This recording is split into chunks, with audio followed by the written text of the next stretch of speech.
Dude, when you joined, I thought it was like a spam robot or something. Just a bunch of letters. It's like an encryption code. Hey, we are on.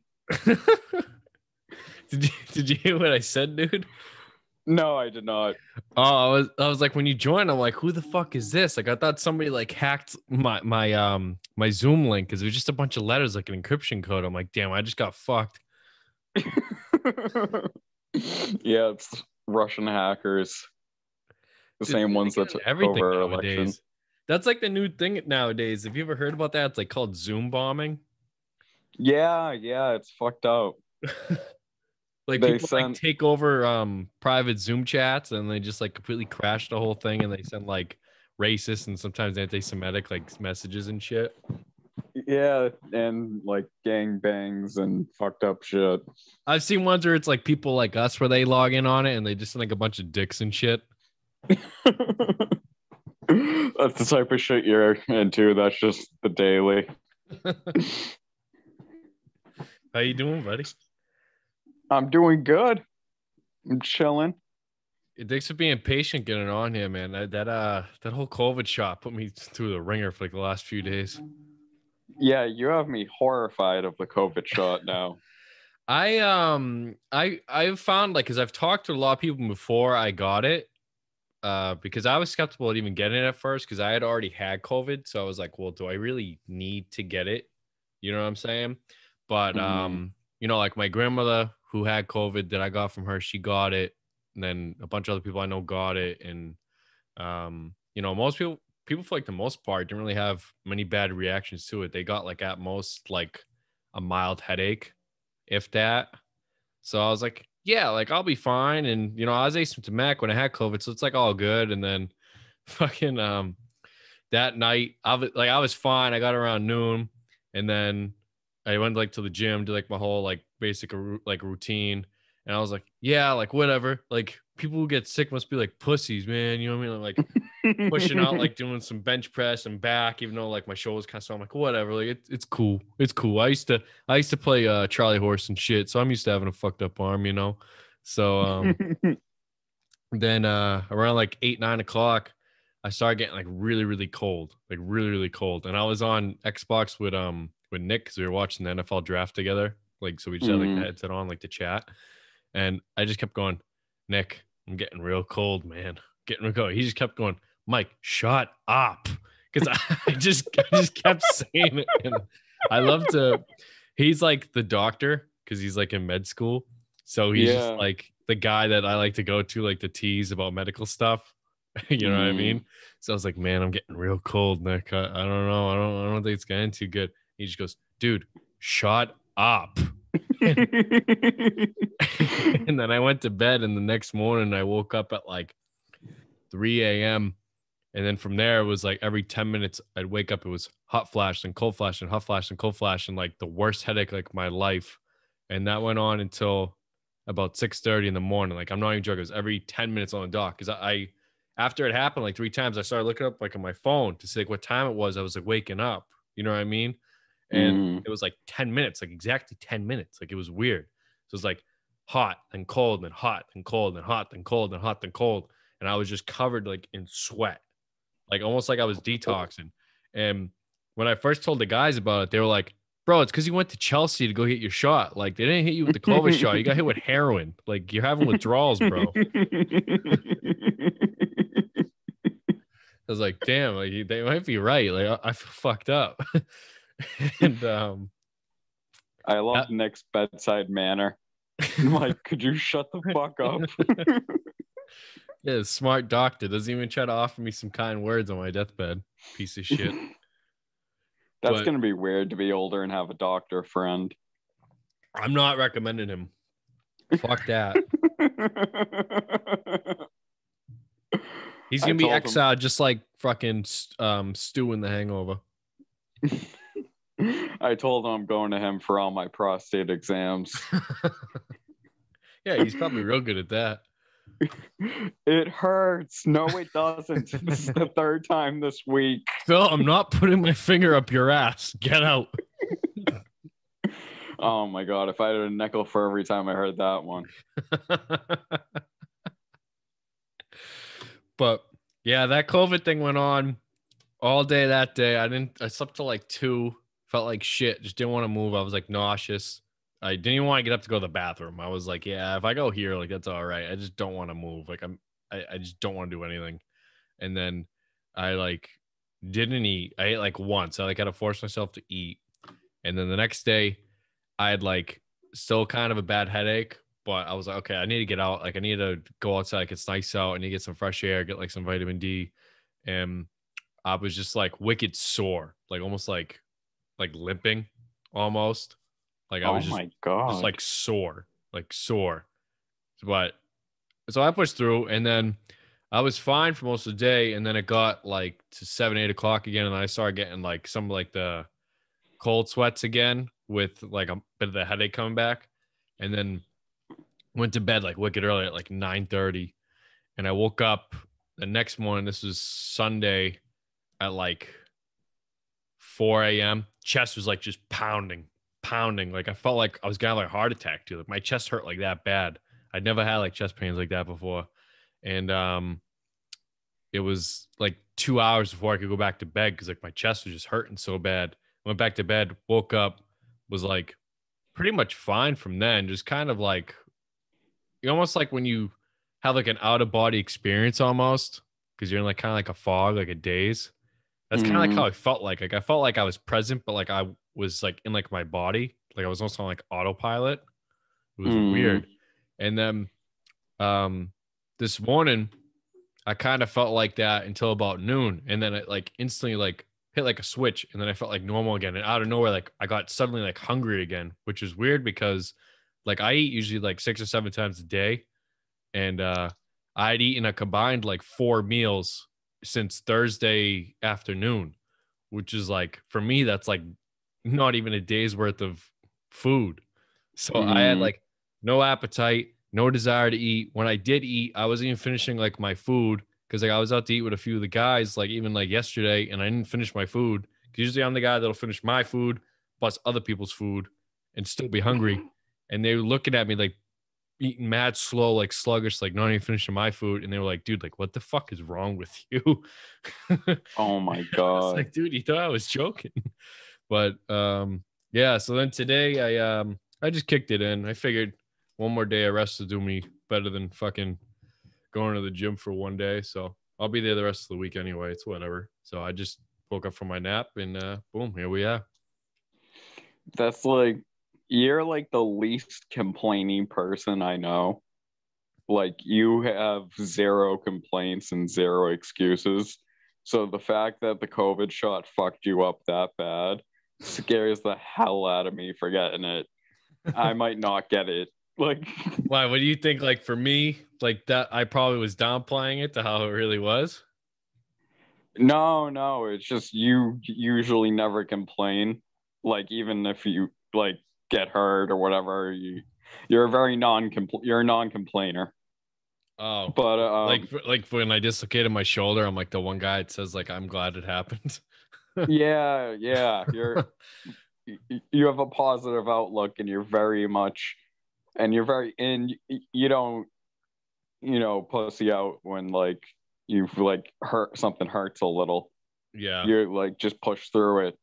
And for you to be that fucked up off the COVID shot, That it was makes only me my not. first one. A lot of people say the second one fucks them up. Oh my God. Actually, one of my friends got it, and she said the first one fucked her up and the second one didn't do anything to her. I hope it's like that. What people were saying was people who had COVID before more susceptible to have some type of reaction just because this vaccine is different than other past vaccines, like the flu shot, for example, has strains of the flu in it.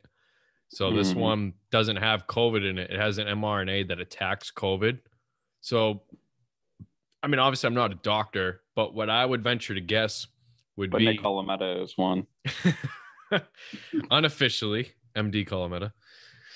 Um, what I would venture to guess is the mRNA that is in it. It basically reads for COVID. So since I already had antibodies that were set to fight COVID because I had COVID months ago, that it read Mm-hmm. COVID in the antibodies. So what it did was, okay, COVID attack, and then it kind of attacked like my immune system.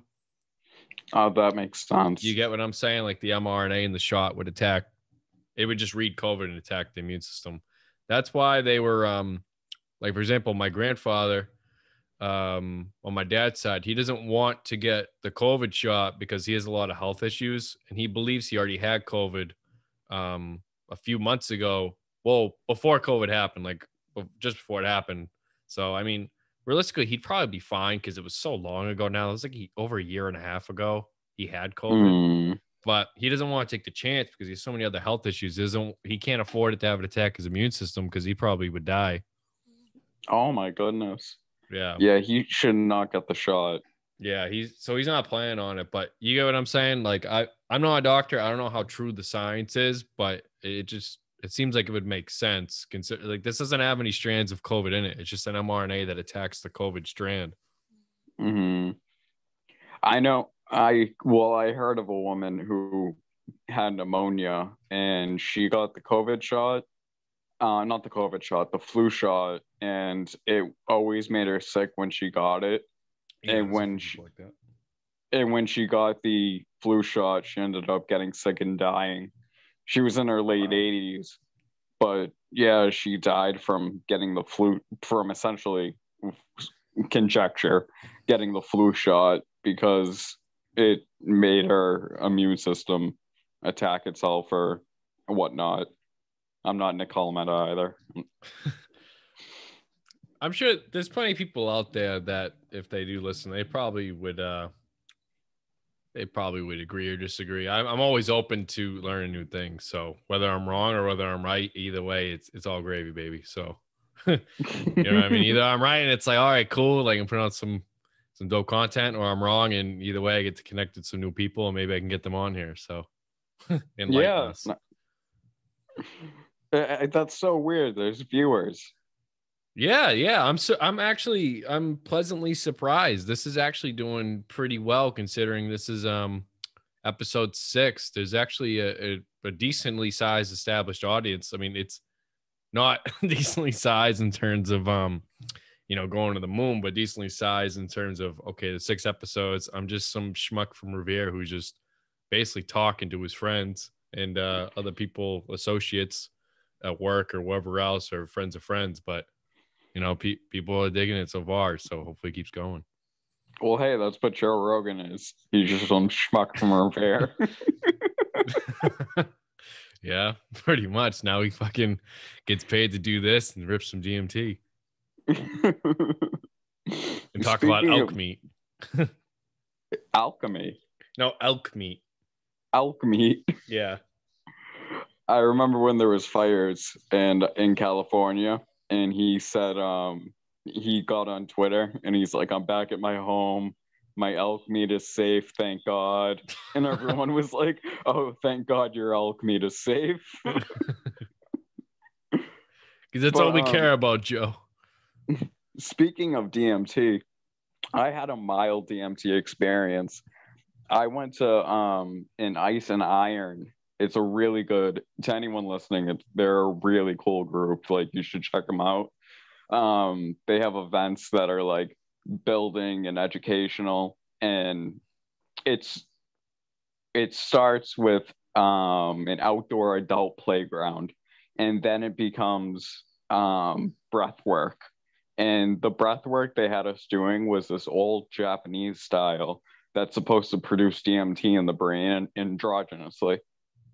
And you don't take it, they don't give it to you like in a pill, it's just produced in your body. And so they have you take these deep breaths, like, and just let them out. And I started, and when you do it in a big group of people, it has a more profound effect as well. And I started to have a sort of what felt like a psychedelic trip. And I don't know if you watched recently the Francis Ngannou on Mike Tyson. No, I didn't watch that one. No. His podcast, Hot Boxing, with Mike Tyson and Francis Ngannou. and Mike Tyson for some reason popped into my head, and it was like those who are highly favored by God are highly favored by the devil as well. And I started to just feel like my ego was just dissipating, and it just kept on repeating in my head, those who are highly favored by God are highly favored by the devil as well. And it felt like such an intense DMT experience. And two people actually lost consciousness. Wow. And yeah, there was about, I want to say 25 guys, and two people lost consciousness out of the 25. And that's just from breath work. And so I found myself in tears, just feeling like I understood the universe, and just all of a sudden seeing the beauty of everything. Like everything went from like me feeling like panicked and nervous from being around all these people to feeling so connected to everything, and so connected, and so feeling like everything was love. Like in the Bible, it says like God is love. And like I feel like that has to do with like experience like akin to these. Like it was such a profound experience. And I found myself actually like weeping, and I open my eyes and everyone's gone. I'm the last one there doing breath work. and um and I stand up, and it's just the instructor guy, and he's like, and he signals me to go to the ice bath. And I got in the ice bath, and it was just like nothing. It was like I felt the freezingness of the ice. I don't know if you saw it on Dan Gonzalez's story or Instagram post Oh, of you him in went the with ice him? bath. Yeah. I saw him doing the ice bath. Yeah. Yeah. We did the ice bath together, and not in the same bath. That'd be weird, but That's in something you would separate. do. That is something I would do. In two separate baths. And it just felt like my ego was so gone, if you know what I mean. Like it felt like I Yeah. was so present in my body that I was able to just witness and observe the feeling of the ice, the pain it caused, and just enjoy it really. And it was such a amazing experience. Really, to anyone out there listening, go check out Ice and Iron and see if you'd be interested in coming to an event, because they are an awesome group. That's awesome, dude. I've had a similar experience to that, believe it or not. I'm not sure if I told you that before. When I used to do yoga consistently with one of my old professors from high school, Mm-hmm. I used to have like experiences like that all the time. Like like after I started doing it a handful of times, when you really start to get into like a groove of things, like Mm-hmm. like that was just like my thing. I started having it all the time where I would just like we'd be in the middle of like a deep stretch or like a deep pose, and I would just like close my eyes and just like zone out, and it would be like almost like my brain like unlocked like different like channels and links. It would start like turning, and then it just like kind of opened like a key to like a door, and I would kind of just like be kind of like looking at like the whole world like around me, and I could just see like colors and visions and shit like that. And it felt like That's I was so almost like cool. out of body, like on like a cloud or something like that. And I would just see like everything around me. And so like kind of like the same thing. Like sometimes I catch myself at the end of the class, I'd be like the last one laying on like the mat, and I'd look up and it's just me and my professor still there. And I was like, Mm. oh shit, like my bad. And then I would tell him about it, and he's like, dude, that's fucking awesome. That is amazing. But I I've been love. chasing that ever since. I haven't gone to do yoga in over a year because of COVID and stuff. I've been doing it at the place where I work, but it's just not the same, you know? Mm. It's still great. Like, don't get me wrong. I still love it. It gets me all stretched out and I feel great afterward, but it's just like I don't get that same um, mental experience and spiritual experience. You should come to one of the Ice and Iron events. Yeah, I'm always so it doesn't matter. Like I'm always down to try something at least once, unless it's Mm. unless it's fucking heroin. You know what I mean? But I guess I already did try heroin at least once now. Thanks, Chelsea. But yeah, I'm down. I was trying to look into doing those. You ever heard of float therapy? With like the No, I can't. pods? Oh yeah, speaking of Joe Yeah, Rogan Joe again, Rogan. Yeah. he does it. It's the float tank. Yeah, they're like little. They almost look like the pods from Dragon Ball Z. The Where the Vegeta cryo goes to tanks. hell. Yeah. Yeah. We have all the memes of them with like Vegeta in it. I forget what the hell they're called, but they're in like the Frieza saga, like we're in the pods, like the healing chambers, like shit like that. They kind of look like that, to be honest. And they also look like AirPod cases, like the way they open up. Big AirPod cases. Yeah, but they just put like a little bit of water in it, and it's like dark, and they put like a little bit of like dim light, and you kind of just float there for like a little bit. That sounds really cool. It's like an hour, but you can get out whenever you want. Like if you're in like a pod in like an empty room, so if you ever need to open it up just to get out, they like obviously you can just get out, you know. Really? Yeah, then you can just go back in. And does the water just come flying out like with you? It comes out like the sides. The water comes out on the sides, almost like how like a bathtub or like a jacuzzi would fill up. You know, there's like the little holes in like the sides. Mm, They just fill it. that's interesting. I can't believe you had this similar like DMT experiences. So could you say more on that? What was it like for you? Like what were the visions and like you saw flashes of colors and lights? It I started off, everything was white, and then it was just like a flash, like almost like a squiggly flash of like color, like mostly like whites and greens and reds and some yellows. And at the end it was like blue. And then there was I started seeing like just fields of green. It sounds like the most basic like vision. You know what I mean? Any high person, like I feel like it'd be like any movie if they were trying to say like, oh, this is like what it's like being high. You know what I mean? But mm, that's just like what I saw like that, and then I saw like it went from that to being like up in like the clouds, and then it was like I could see like the whole earth and trees and animals, and then it changed suddenly to like superheroes and me like flying through the sky. I don't even know what the hell I was flying on, but I was almost like surfboarding through like the sky, and there was like a dragon and shit. that's crazy. It was like random shit, but it wasn't like third person. It was like first person. Like I was like seeing it all. You know what I mean? Like Yours was way more intense than mine. I want to try this type of yoga. it was just basic yoga. It wasn't anything Really? crazy. I know they say it can open up the kundalini, like all the energy in your spine. Did you feel? That's what the Kundalini is. That's what Yeah, it's represented by two snakes going around your spine, okay. and it's supposed to be the energy that travels up and down your body and through your chakras. Okay. Yeah, because I mean I hear about that stuff all the time. Obviously, you know, because I like all the spirituality stuff. I think it's all pretty relevant, and I don't know. I think it's just interesting to learn more about. I try to learn about almost anything just because I like to see as many perspectives as possible.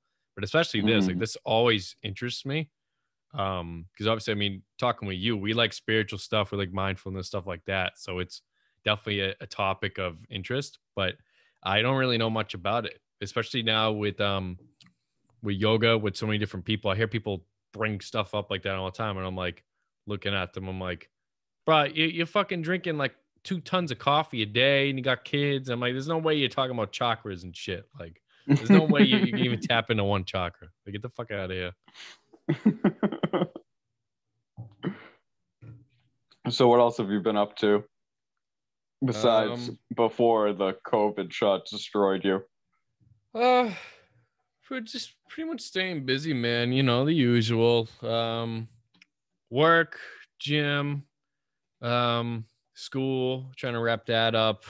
This is just wrapping up the end of the semester here, and then doing the podcasting, which has been a ball. I've been trying to get as many of these in a week as I can. It sucks that I had to cancel last week's with you, and I had you and James scheduled the same day that I was going to get a couple in on the weekend, but I was just like, nah. I really I could have pulled through and did it yesterday or Saturday, but I was just like, nah. Like I just need a break. Like you know what I mean? Like mentally, physical. I was just like, yeah, I don't want to do anything. I had like such an unproductive weekend where I was watching so many movies and TV shows because I haven't physically sat down and watched like hours on hours movies and TV shows like in years because I've just been full go, you know what I mean? And honestly, I get kind of sick of just sitting down watching like movies, TV shows. Usually I'm like good for one movie. It's like one and done and then I'm out and I'm cool with that. But like, I don't know. When you have nothing else to do, it's just kind of like, all right, let me just do this, I guess, you know? Mm, What about you? What have you dude, been doing?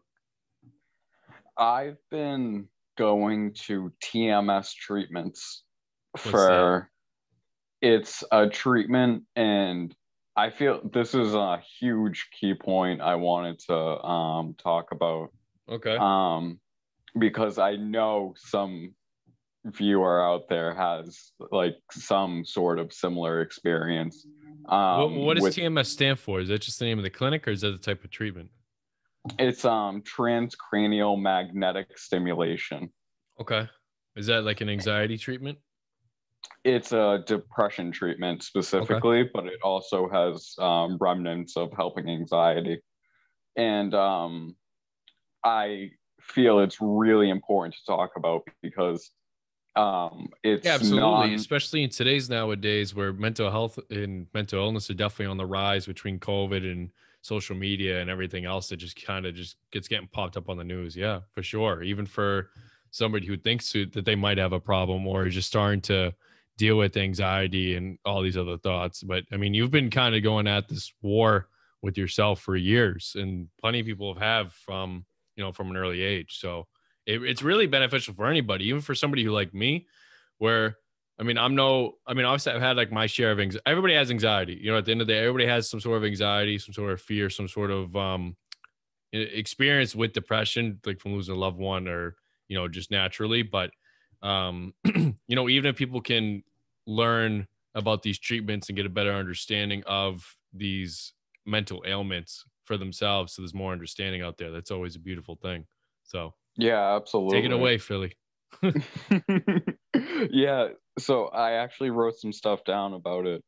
I what it works on is your pineal gland, your amygdala, and your frontal lobe, and it works out those parts. Oh, well, let me explain what it is first.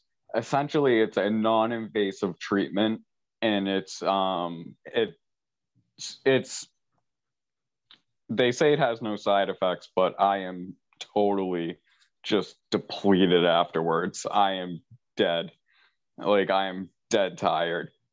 And so it's a non-invasive treatment, and most it's covered by most insurances, and it's for depression. And what they do is they put a magnet that's similar to what's used in an MRI machine. They Mhm. attach it to your forehead, so that way it can access your frontal lobe. And the magnet, like a woodpecker, goes and it pokes your head and magnetically stimulates the amygdala and other parts of the brain. And um, you go, well, you can go 3 times a week or you can go every day. And I've been going every day, 5 times a week. Um, and it, when it's poking your brain, you don't really feel anything. It doesn't hurt or anything. It's totally non invasive. It doesn't leave any marks or anything. Um, but it it is like my experience with it is it has been extraordinary, and the treatment of depression that is medication resistant, because for me medication just could only do so much. Like I'm on Prozac and Rexulti and I still take those, but for me it wasn't enough. I was still like in that darkness. Like Plus, I mean, depression. I've been around you for years. There's been a couple of other side effects too that have kind of derailed a lot of your progress and your goals as well. And then, I mean, you had a couple of instances where there was wrong prescriptions and other bullshit that got thrown at you with that as well. Yeah. And um just to describe depression is like it's it's like you're a car and you're an engine and you have no oil. it's just like everything's just stuck and you just can't move. And it's like, it's so much different than regular sadness. And it's like, it's sort of like, it's almost like, when they keep people awake to make them confess to like murders and stuff. Yep. Like they torture them by keeping them awake. And eventually they're like, yes, I did it. Just let me sleep. Like that's essentially what depression is like, that's when that's why I think this is so important to talk about, because that's when the suicidal thoughts and stuff like that start coming in. That reminds me of those experiments that the Nazis used to do on prisoners. They used to be like, yeah, you can have your freedom if you take part in these experiments. And they used to keep them up for days and days and days. And you could see like their faces are starting to like deteriorate and like they sort of look like monster like, and they're writing suicidal shit. And then a good chunk of them actually did kill themselves just because they couldn't sleep and everything else. And they were like doing like ripping like parts like their faces off and shit, and like writing shit like in blood, like crazy and cryptic stuff. It's crazy. It's super interesting. It's like the crazy effects that lack of sleep has on the body and everything. Yeah. And it's just like, essentially the point I was trying to make was that it's just like a different version of that.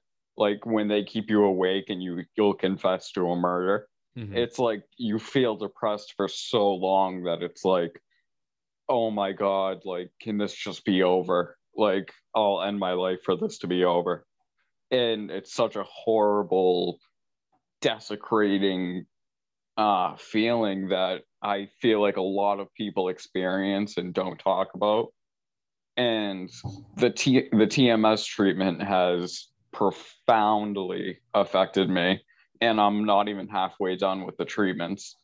I So how exactly does it work? Like I know you had mentioned the magnet and everything, but it like how does that like how does that have effects on the brain? Like you mean just from it kind of poking away at it? Like what is that supposed to do? Is it supposed to hit trigger points? So just like you get atrophy with your muscles, like let's say Mhm. you didn't work out for 2 years, Yep. you get atrophy in the brain. Parts of your brain actually shrink.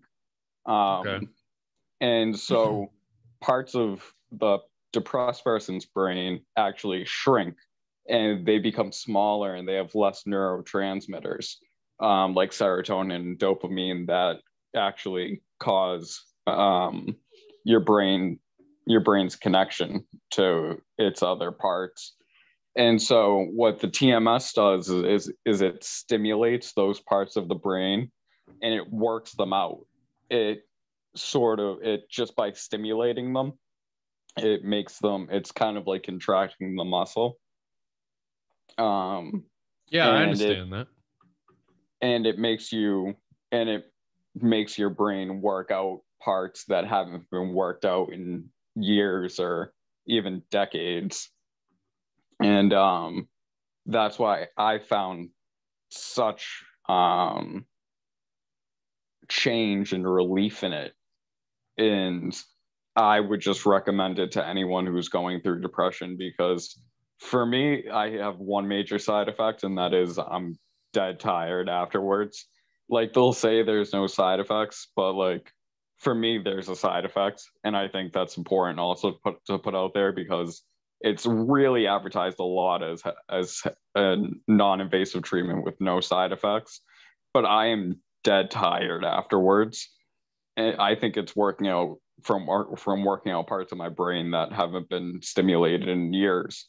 And um So it's more yeah, of a mental tiring than a physical tiring, you would say, right? yeah, I feel totally just zonked and kind of like Mm-hmm. brain dead, but then the next morning I wake up and I feel great. Like before, I used to wake up to just depression, and it was like nonstop every day, waking up to depression, going to sleep to depression. And it's like I couldn't fall asleep without the negativity of depression to like lull me to sleep like a lullaby. And now it's like I don't have those feelings. I've been staying up later. I've been getting more done. I've been writing. I've been journaling. I've been exercising. I've been waking up at 3:30 I was and about to say, I saw you exercising. this morning on your 3 a.m. bike ride. Yeah, I've been doing that, and it's just profound the effects the TMS has had on me. Transcranial magnetic stimulation. For anyone listening that is going through depression, look that up. It's covered by most insurances. Yeah, I mean that's pretty cool. I think I've only seen this one other person that actually used to come into the gym I have on Instagram. I think she takes part in that as well. But otherwise it's I feel like is it a fairly new practice? Because I other than you two, I haven't even heard of it before. I think it's fairly new. It it's been around since I want to say I think I read it's been around since 2007. But Okay. they at first were only using it for people with extreme depression. Hmm. Like you had to be someone, frankly, like me, someone who had tried every medication in the book and it didn't work for them, and they were still experiencing severe depression.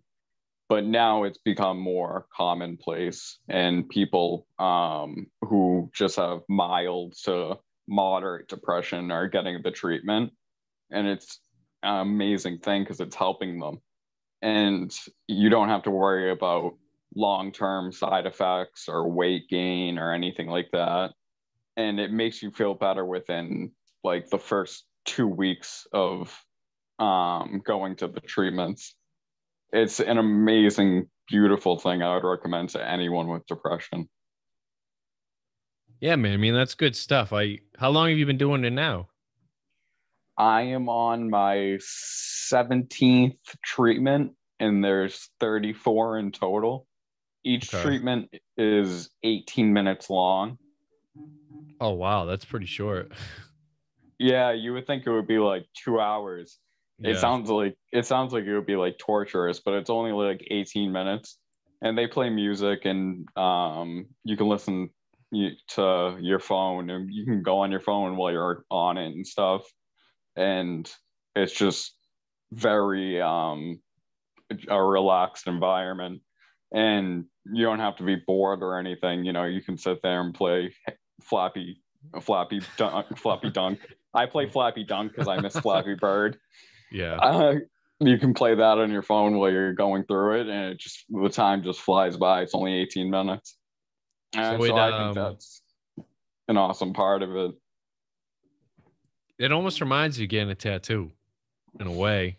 Like I don't know, like the way I pictured the way you're talking about it, it sounds like almost like they're kind of like when you get like a tattoo, they're kind of poking you like the needle in like a certain spot, and then you're kind of just sitting there on like your phone, like listening to And music, it's shooting like the shit like with the meditative. tattoo artist. What was that? And it's like meditative. Well, for some people, for me, it's not, but I know a lot of people like Sean. For him, he's because he's a sick fuck. He likes getting jabbed with needles the whole time. But yeah, I mean, for some people, it's meditative. So I mean, they're kind of just like tinkering away like at your brain. You're just sitting there on your phone, just shooting the shit with the guy. Yeah. No, and it's actually a girl. She turned out to be really cool. I follow her on Instagram now. And like she'll just sit there and we'll just talk the whole time about random, we'll just shoot the shit about random stuff. And it's just a really cool experience. It is kind of akin to it's close to getting a tattoo. It's like the thing sounds like a tattoo gun. It goes and it uh, does that in intervals of like 7 seconds on your forehead. Hmm. So does it end up going like from one point all the way around, or is it just on the forehead? It's just on one spot in the forehead. Okay. And if you move, it like adjusts itself. It's a really advanced machine. Um, it adjusts itself to give you more of a dose at the end. If you move or laugh or do anything like that, in the machine moves. It saves it waits until you're back in the correct spot, and then it gives you the full dose at the end. Okay. Okay.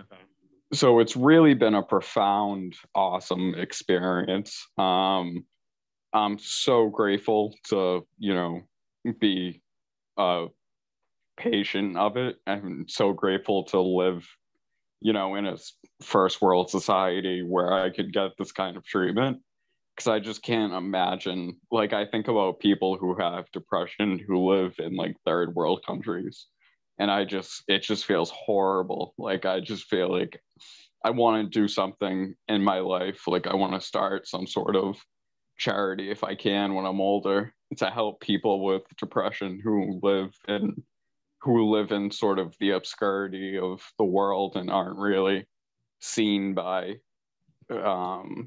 first world countries and don't have access to mental health care or just regular health care alone, let alone mental health care.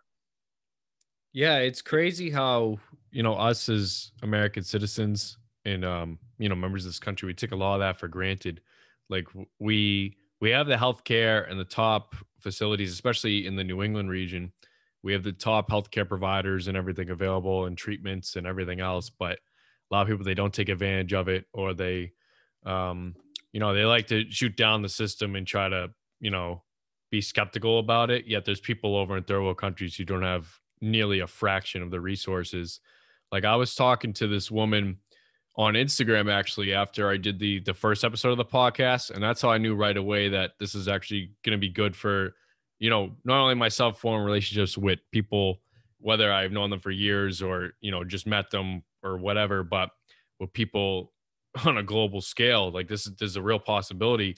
Is after I did that episode with Little Joe about his Muckle-Wells syndrome, I had this Mm-hmm. woman message me like asking about the disease, you know what I mean? And she was actually somebody who was affected by the disease. She had Muckle-Wells syndrome, but her perspective was she was in she's from Brazil. So she was messaging me, you know, here's like what treatment I did. I was wondering what treatment your friend did. Here's the treatments available in Brazil. I now live in Japan because Brazil had like barely any treatment for it, and now I'm in Japan because they like that just happened like where I moved like for work or for treatment and for everything else.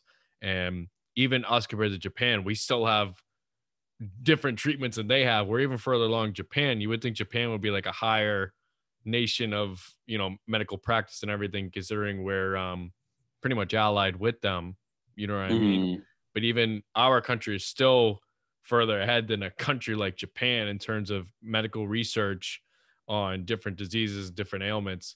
So it was crazy. And that she was saying something similar to you where she had been affected by it and she has family that's affected by it back in Brazil, that she wanted to try to start some type of foundation and fundraiser in order to help people with that syndrome. So I was like, yeah, like definitely do it. I mean, what's stopping you, So, Mm-hmm. just trying to encourage her. And I was picking her brain a little bit about how different countries operate and how they do different medical procedures and practices and everything. So, it was a good chat. I got to chat with somebody who I would probably never meet in my life or ever talk to in my life, just from, basically just being a people person, just chatting up people and getting to learn some new things. So, that's always dope to me. I always like to learn and meet new people and travel, and it just makes you feel like you're more connected with the world and others around you. So I have her on Instagram and everything, and I still chat with her here and there. So it's a beautiful thing. That truly is a beautiful thing, and it's awesome. I'm proud of you for doing this podcast, bro, for real. Like, I think it's going to help a lot of people, and I think it's going to reach a lot of people. I think a lot of people are going to be enlightened and inspired by it, especially coming from Revere, where a lot of people I feel like don't express themselves. Like, I feel Yeah, like a lot yeah, of we kind of have that weird vibe about it. People just don't like to show any type of emotion. They're like stoic. They're like, yeah, whatever, man. Yeah, fuck you, yeah, man. Yeah, I'm gonna do everyone's my own thing. everyone's kind of afraid to make a mistake. I feel like Yeah, I don't know why. people are afraid to put themselves out there, and that's what inspires me about you is you're not afraid to put yourself out there and to just do things that could potentially change the world like this. Yeah, I mean that's why I also like. I mean, you've been trying to hit your goals now for a couple years now, And it's like, Mm. I feel like people, when they look at it, they're like, they almost like want to feel vindicated. Like they want you not to succeed. They're like, up, here goes, try 37 million thousand, like whatever. It's fun just to watch this kid be a fucking idiot and fail again. But it's like, people don't understand, like, so much of life, it's not a sprint, it's a marathon, you know, and you're gonna fall down like 100 times before you actually get up that one time and it actually works, you know. But the thing is, whenever you fall down, you learn along the way. Like when you're riding a bike and you're going, okay, you fall down the first time, what'd you do? I wasn't pedaling fast enough. Get up, you start pedaling faster. Pedal faster. Okay, what did I do? I went too fast, I didn't use the brake. Okay, get up. Okay, now I'm pedaling faster, I'm using the brake. Okay, I fell down, what did I do? Oh, I didn't take a wide enough turn. Okay, so you know what I mean? It's just piece here, piece here, piece here, piece here, piece here. But the thing that people don't understand is sometimes you don't learn that lesson unless you take a dig in the dirt, or you take a dig on that concrete and you get like that nice fat scrape on your elbow or on your arm or on your leg, you know? So sometimes you got to That's take the so bruises, take true. the lumps. But It's I'm happy absolutely that you true. found that therapy and everything. That's great. So I mean, you've taken a lot of lumps with your personal battle with depression and everything to you know, get to this point. So Yeah, I'm really grateful that I found it as well, or it found me essentially. My psychiatrist just recommended it one day, and he was like, "Let's see if your insurance will cover it," and thank God it did. And apparently, I have.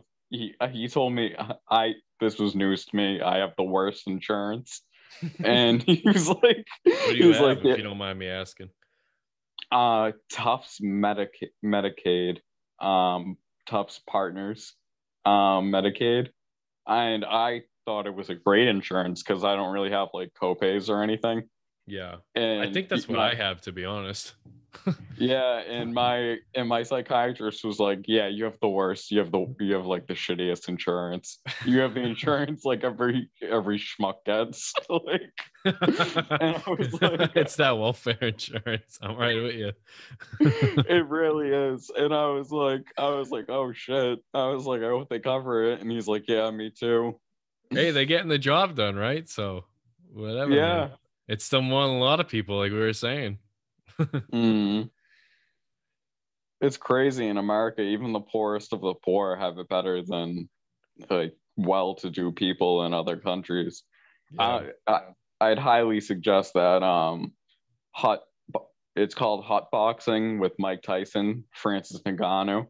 He talks about about living in Cameroon, Africa, and how he had to literally illegally cross the border of about, I want to say it was 4 countries in total, just to make it out of Cameroon, and where there was no opportunity whatsoever. And at one point, he talks about being packed into a car with 15 other people, and you're only allowed to bring so much water. And it's a Toyota Tacoma, and they do 120 down the entire road. It's the Sahara Desert, and they're just trying not to get caught by helicopters because they're trying to get into, I believe it's Nigeria. And he talks about how he risked his life to get to France and to have this opportunity to, express himself on the canvas to be an MMA fighter. And he could only bring so much water on the trip because they need room for gas and they need room for people. And it's just amazing to think about how, to me, it's amazing to think about how he had such a positive go getter mindset coming from such poverty. And it just inspired the living hell out of me. And it was part of my DMT experience with the breathing. Um, I always found it interesting how stories like that, it's like, wow, like that sounds like it should be a movie, but it's I don't know how exactly put in a word, because I mean, I've had this same reaction before. Like so many things we see in movies where it's like, man, like that's fake, like that's made up, obviously. Like where the hell they get that from? But when you look at some of these stories in other people's lives, it's like, okay, Like maybe they saw this guy's story, maybe they saw that story, maybe they had an out of body experience, and it just kind of like the mind works in weird ways is like what I'm getting at. Like there's so many different channels and people and avenues and experiences to pull from to make a movie or make a show or make a TV or make a story in general. So I don't know. I just always thought it was interesting how these real life stories they're literally they write themselves, they write themselves. It's so cool how the human experience is.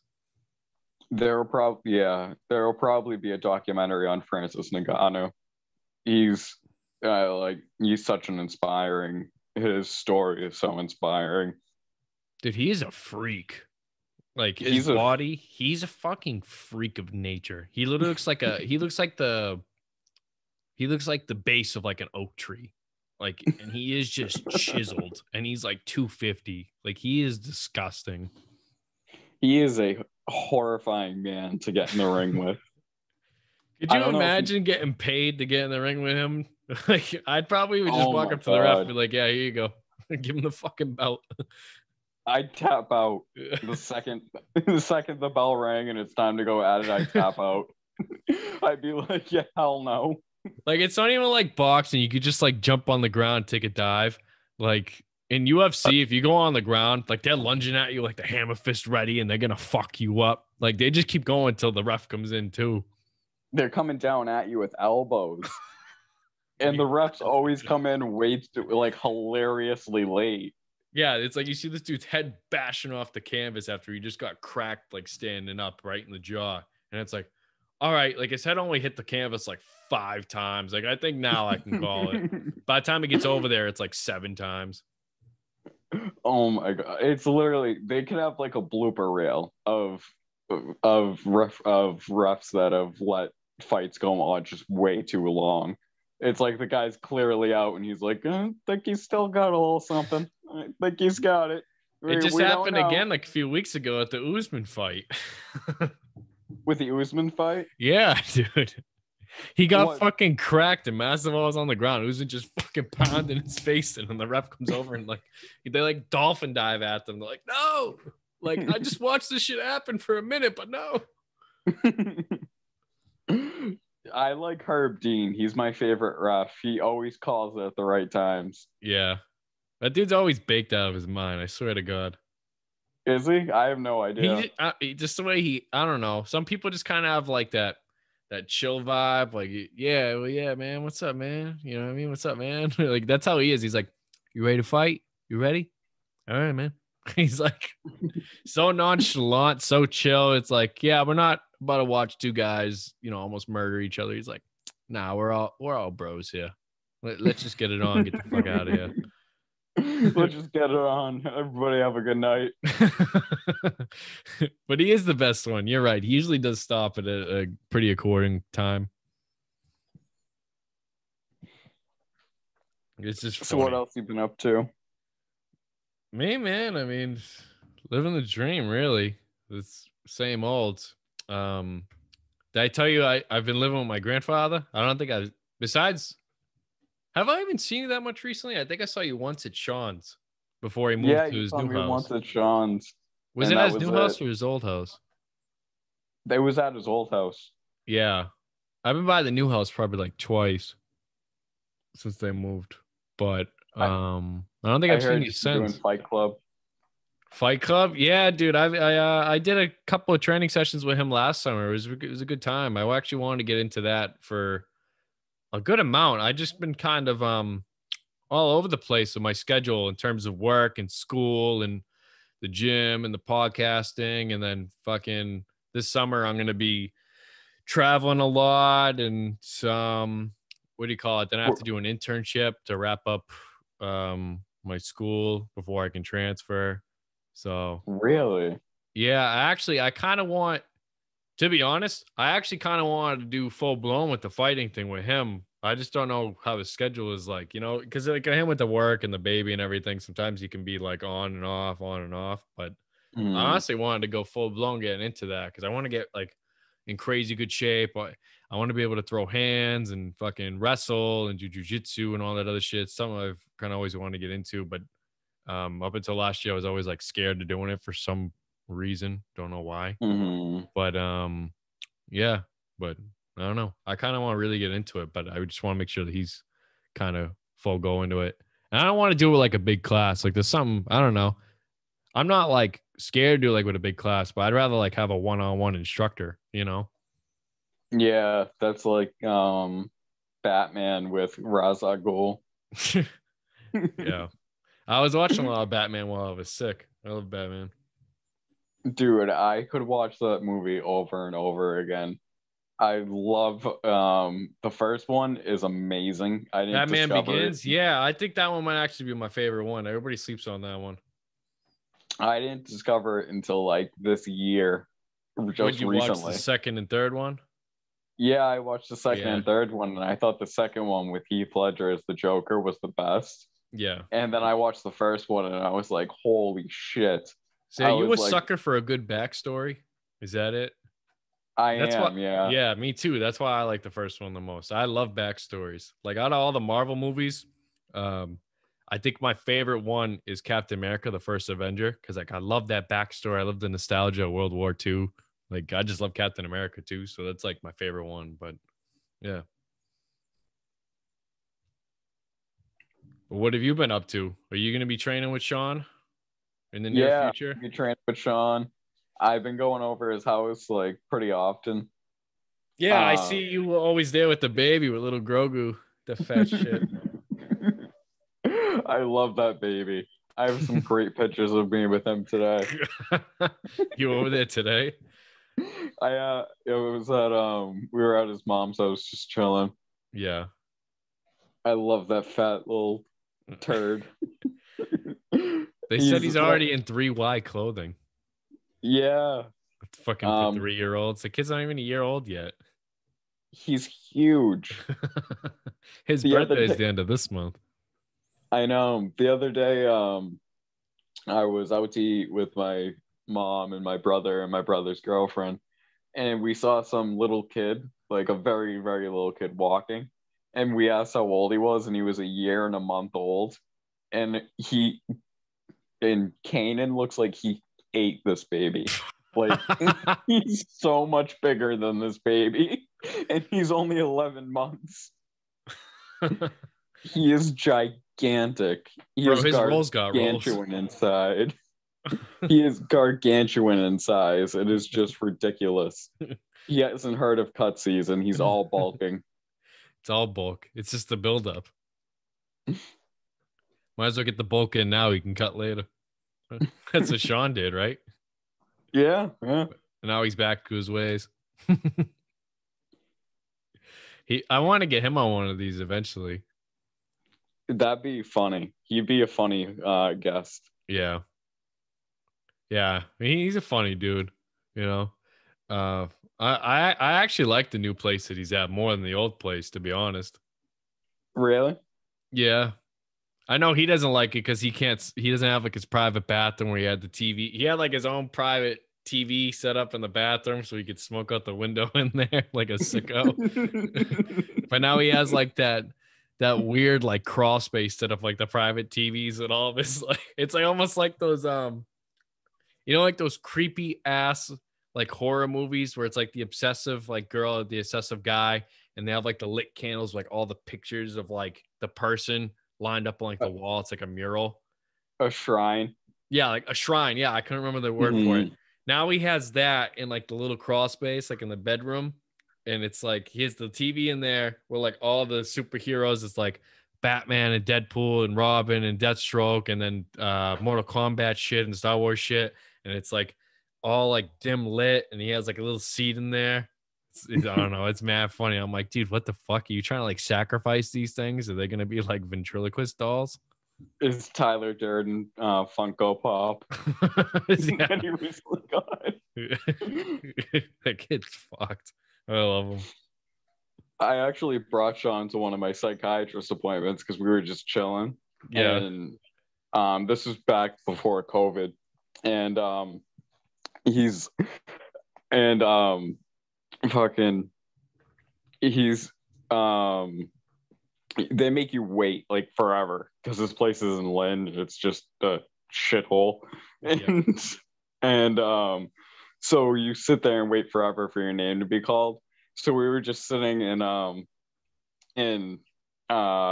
the stairwell, and then they call me in. I go in, I come out, and I'm talking to the lady, and Sean's just standing at the wall. And I forget, he says some quote from Fight Club, and he's like, "I'm your Tyler Durden." Like, and I'm trying to talk to the lady about my fucking prescriptions. And he's standing there where no one can see him. They can't see, I can see him, but they can't see him. And he's like fucking with me, and he's like, "I'm your Tyler Durden, Phil." Dude, I was gonna say he was definitely fucking with you. Do you remember the story he told us? Do you remember the story he told us about when the psychiatrist used to go to his house and he used to sit there with the custom made masks on and just fuck with them? He fucking scared the bitch away.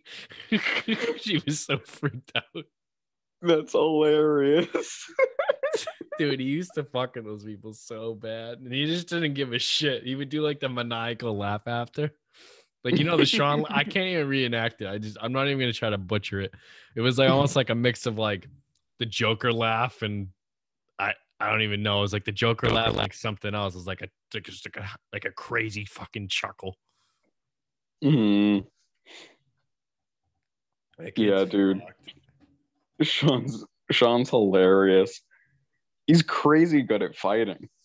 Dude, so when I was, because I would spar with him at least once or twice a week. It was like the end of last summer until probably like November. So it was about 2 or 3 months.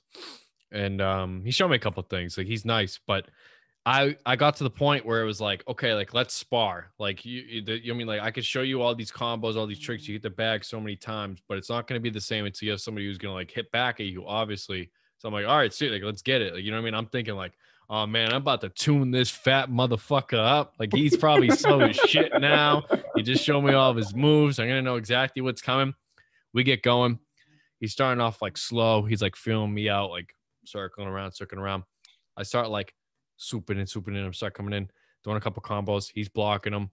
And out of nowhere, he just goes, he like drops his hands. He's just coming at me. He's just like overpowering me, like moving mad quick. Like, I'm fucking trying to move around, like trying to block. I'm like moving left and right, blocking left and right. Cause like I couldn't even really like, I threw like a punch like here and there, but then he threw like 3 back. And I was like, what the fuck? I'm like screaming like middle of the fight. I'm like, how the fuck are you this fast? I'm like, what the fuck?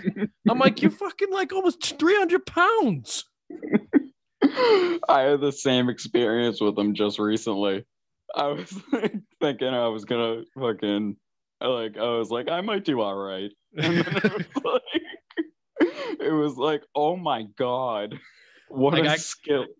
I could not imagine him like back in the old days when he was like Super Sean, when he was working out all the time, like hitting the bag at Feely Gym all the time, like doing all the work and everything, when he was just like ripped. I could not imagine getting in a fight with him back then, because even him at like almost 300 fucking pounds was like a fucking, he was so quick and so precise and knew what the fuck he was doing and had like a counter for everything. Plus he was strong. I was like, okay, like this dude, like in shape, is probably a fucking apex predator. Like, he would swallow me up.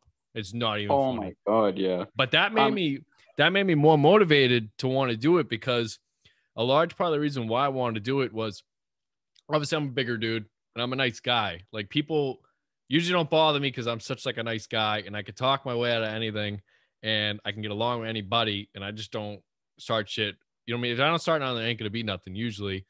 And 2, I'm a big dude, so people are already intimidated, like just looking at me if you know what I mean, if they look at me the wrong way. So I usually got by with that. Like, I've only been in my like a handful of scraps, and usually I would get out of them because I was bigger, so I can kind of just overpower somebody. So it's like whatever. But when you start to fight people that know what they're doing, especially when they're the same size as you, like I would probably get duffed out. You know what I mean? Like, they probably would fuck me up. So I was like, all right, like I gotta at least learn like a handful of tricks up my sleeve. So if something does go down or one of my boys needs me, like it's not even more so for me, because I'm not too worried about myself. starting fights, getting in fights. Because like we got some dumb friends, and I don't want to be like that guy that's just like We not do. that productive, especially since I'm so big. So I always try to put like my boys first, my fam first. You know what I mean? So, Mm.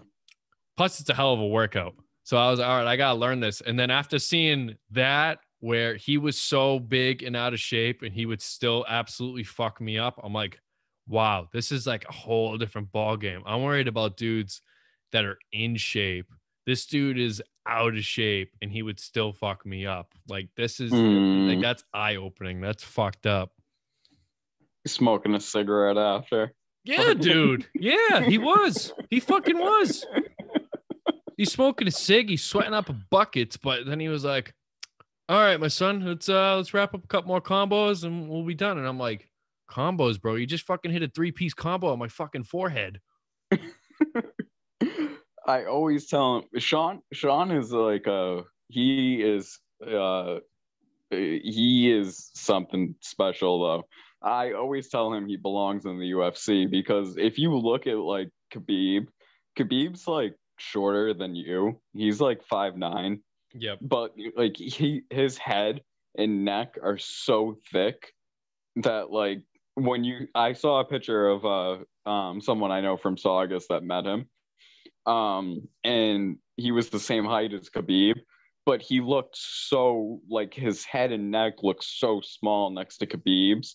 Khabib's head and neck are fucking huge, and that's why he can take those big shots, and that's why he can like roll really good and stuff because he's just made out of thick stuff. And like Sean's made out of thick stuff. He's a like big fucking thick kid, and I always tell him he should be in the UFC because Yeah. he's just built for that. I wish he And never started bouncing at that club because he wouldn't have fucked up his shoulder. yeah, I'm telling you, we could all be in his corner, dude. It'd be crazy. It'd be awesome. He, his corner would be lit.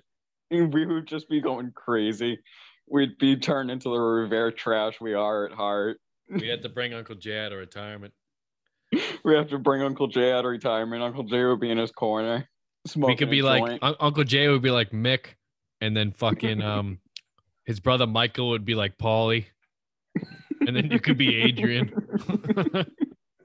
You already got the glasses, and then I could be Apollo's coach, the black guy who just always throws in the towel just because he's bald. Stop the fight. Mike, the bell isn't even rung yet. But yeah, Sean has such a thick neck. He could take a punch from anyone.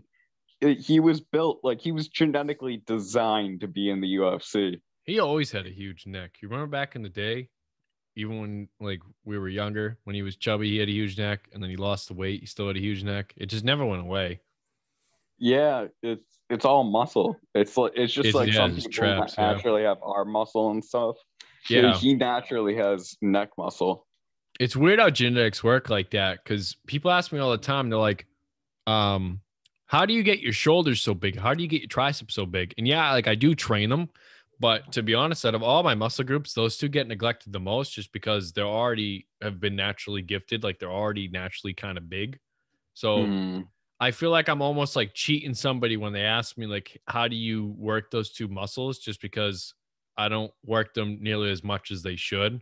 So I don't know. I feel like I'm almost not an accurate guide. Like I can give them an accurate guide, but if they ask me like what I do to do it, it's obviously going to be way off from what they should do, you know? You'd be a great personal trainer though. I don't know why you don't take on clients. I just don't, man. I'm so busy. I help plenty of people out. Like whenever people ask, like I'm always willing to dish out advice. Like I give so many people advice, like from that we know. And for example, like James Sim, he lost like 80 pounds just from following the shit that I gave him. He's close to hitting his weight goal, and then I'm gonna help him build some muscle. But I help people all the time like that behind the scenes, or even people I haven't seen in years. Like I've seen people at GBF I haven't seen since high school, and they'll ask me like, "Damn, dude, how the fuck you get so big?" And I tell them like, this, and this. You got to eat this much. You got to work out like this. You got to do this much cardio based off your body type, what you want. It's really, a lot of it is, and I used to fall into the trap. There's a lot of misinformation out there, like on Instagram and on Google and everything else, where people think they know fitness and they think that they know how to do this. But what it all gets boiled down to is it's almost like a science. And the science has been pretty much consistent for years and years and years. And once you finally find out what the science is and you apply it, then you're like, wow, that was so simple. Why the fuck was it like pulling teeth trying to find this? And I feel like that was part of the issue, is the cloud of misinformation. It was so hard to weave through the bullshit, to find the science. But because the science is like the deep roots. Like once you get to the deep roots of almost anything, then you can branch out from there. You really need 1 gram of protein for every pound you weigh. So that's usually about if you're serious about gaining weight or at least maintaining weight, that's usually that's like the bare bones guide, just because of the protein synthesis. Yeah. You can get away with slightly less, but I mean, for best results, it's about 1 gram. If you want to, so maintaining, it's about 1 gram to 1.2. And if you want to build, it's about 1.2 to 1.5. And then if you want to cut, you can usually get away with like 0.8 to like 1 gram. That's cool. With this TMS treatment, I'm gonna try the veganism, because I know a couple kids who have gotten really swole off veganism. So you can get swole off veganism. It's not that you can't, but you got to make sure your calories are in line, and you got to make sure that your protein intake is in line. It's not that you can't do it. It just it's a different process.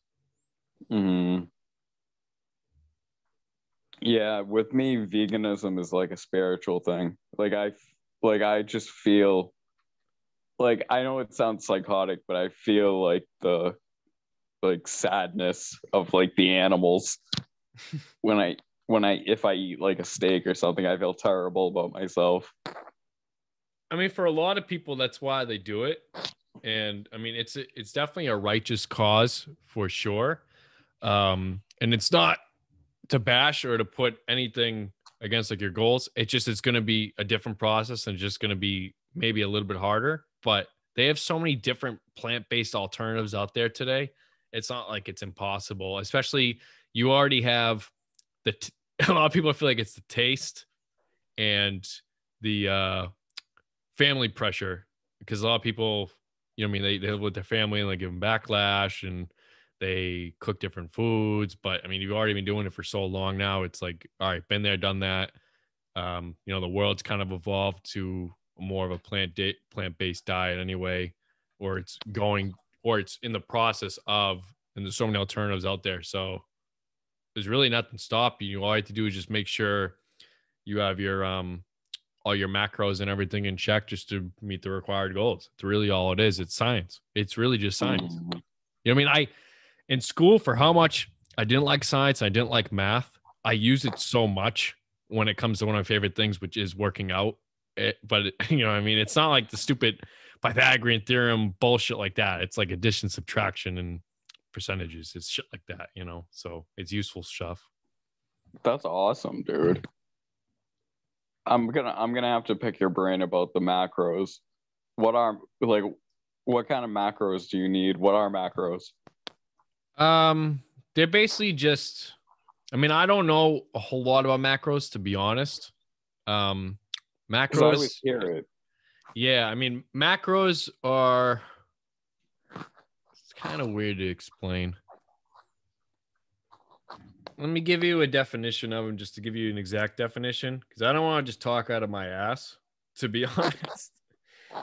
And then I can kind of go off that, because we covered all that when I used to do my training courses and everything.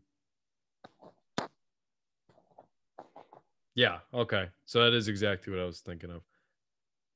It's just fat, protein, and carbs. That's all it is. It's all it is. It's just, so what I was going to say is the macros is just specific percentages of fat, protein, and carbs that you need to reach like desired goals. You know what I mean?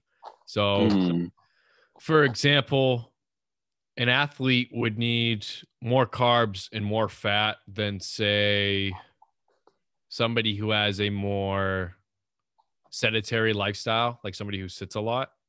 Because obviously, Mm-hmm. an athlete, like, you're constantly going, you're working out, you're in the gym, you're doing field exercises, you're doing court work, like shit like that. So they need a lot of fat. Like, you need fat. Like, it's not like you can just cut all your fat away and boom, you're all set. Like, you need some percentage of fat for your body to perform its natural function. Like, your body does use fat. Um, obviously, excess fat is the enemy, but um, so you need fat, and they would definitely need much more carbohydrates to fuel their workouts, just because it's the nature of the beast. They're burning a lot more energy than somebody who's just sitting on their ass all day, you know? So that's Mm-hmm. really all it is. Like, for me, for example, um, I sit a decent amount, but then I'm moving a decent amount throughout the day. And it kind of varies based day to day, just because, between work and school and shit. So um, I eat probably about carbs 3 to 4 times a day. So not like a whole lot, but like a decent amount. So fats, I typically only get my fats from fish oil. And if I do, on the off chance, have fish, like for a meal, and also from peanut butter. Mm-hmm. When I have some yogurt here and there, Greek yogurt, but there's not too much fat in that, you know. Um, and then mostly it's just lean meat and vegetables. Lean meat and vegetables. Yeah. With the whole TMS thing, I want to see if I can make it work the way I want to make it work with intermittent fasting and with doing the Dr. Sebi diet, because the Dr. Sebi diet is just something all to itself. It's a very strange So what is diet that? that so the Dr. Sebi diet is essentially, he says, if you're fat, you have to fast. And he basically just talks about taking in magnesium and the African biomineral balance, which is a certain amount of, I can't think of the word, but it's a certain diet. It's essentially all alkaline based foods like quinoa and watermelon and um, stone fruits like plums and peaches. And what Dr. Sebi recommends for overweight is to just take in vegetables, and that's essentially it, at least from what I understand. And he says, because, Those are just and fruits that you named, no? yeah, but kale and broccoli sprouts and spinach are some of the things that I know he recommends kale. And Yeah, I mean, kale's good for really anybody. It's a great vegetable. There's a lot of yeah, nutrients and protein. Well, not protein, a lot of nutrients and iron and everything in that. and he essentially just says if you're overweight, you have to fast. And also following Dr. Rhonda Fitzpatrick, who's really an interesting person to listen to. He was on Joe Rogan. Yeah, yeah.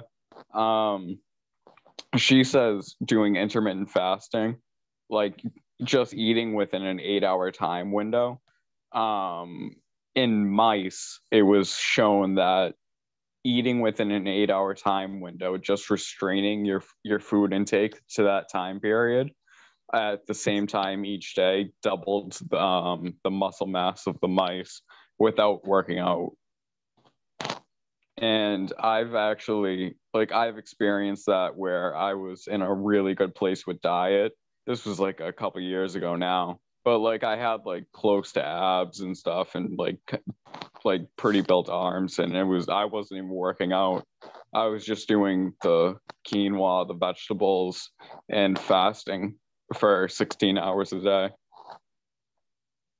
I feel So like I've done the fasting too as well, and I'm not sure if you had the same experience with it, but I felt like it was a very effective tool almost for like I was at the time I was overeating and I was eating not necessarily completely unhealthy, but like an unhealthy balance of foods, at least for what my goals were. I found that it helped me curb hunger. Throughout the day, I wasn't like, oh my God, like I'm starving, blah, blah. I didn't really have any cravings for any bad foods.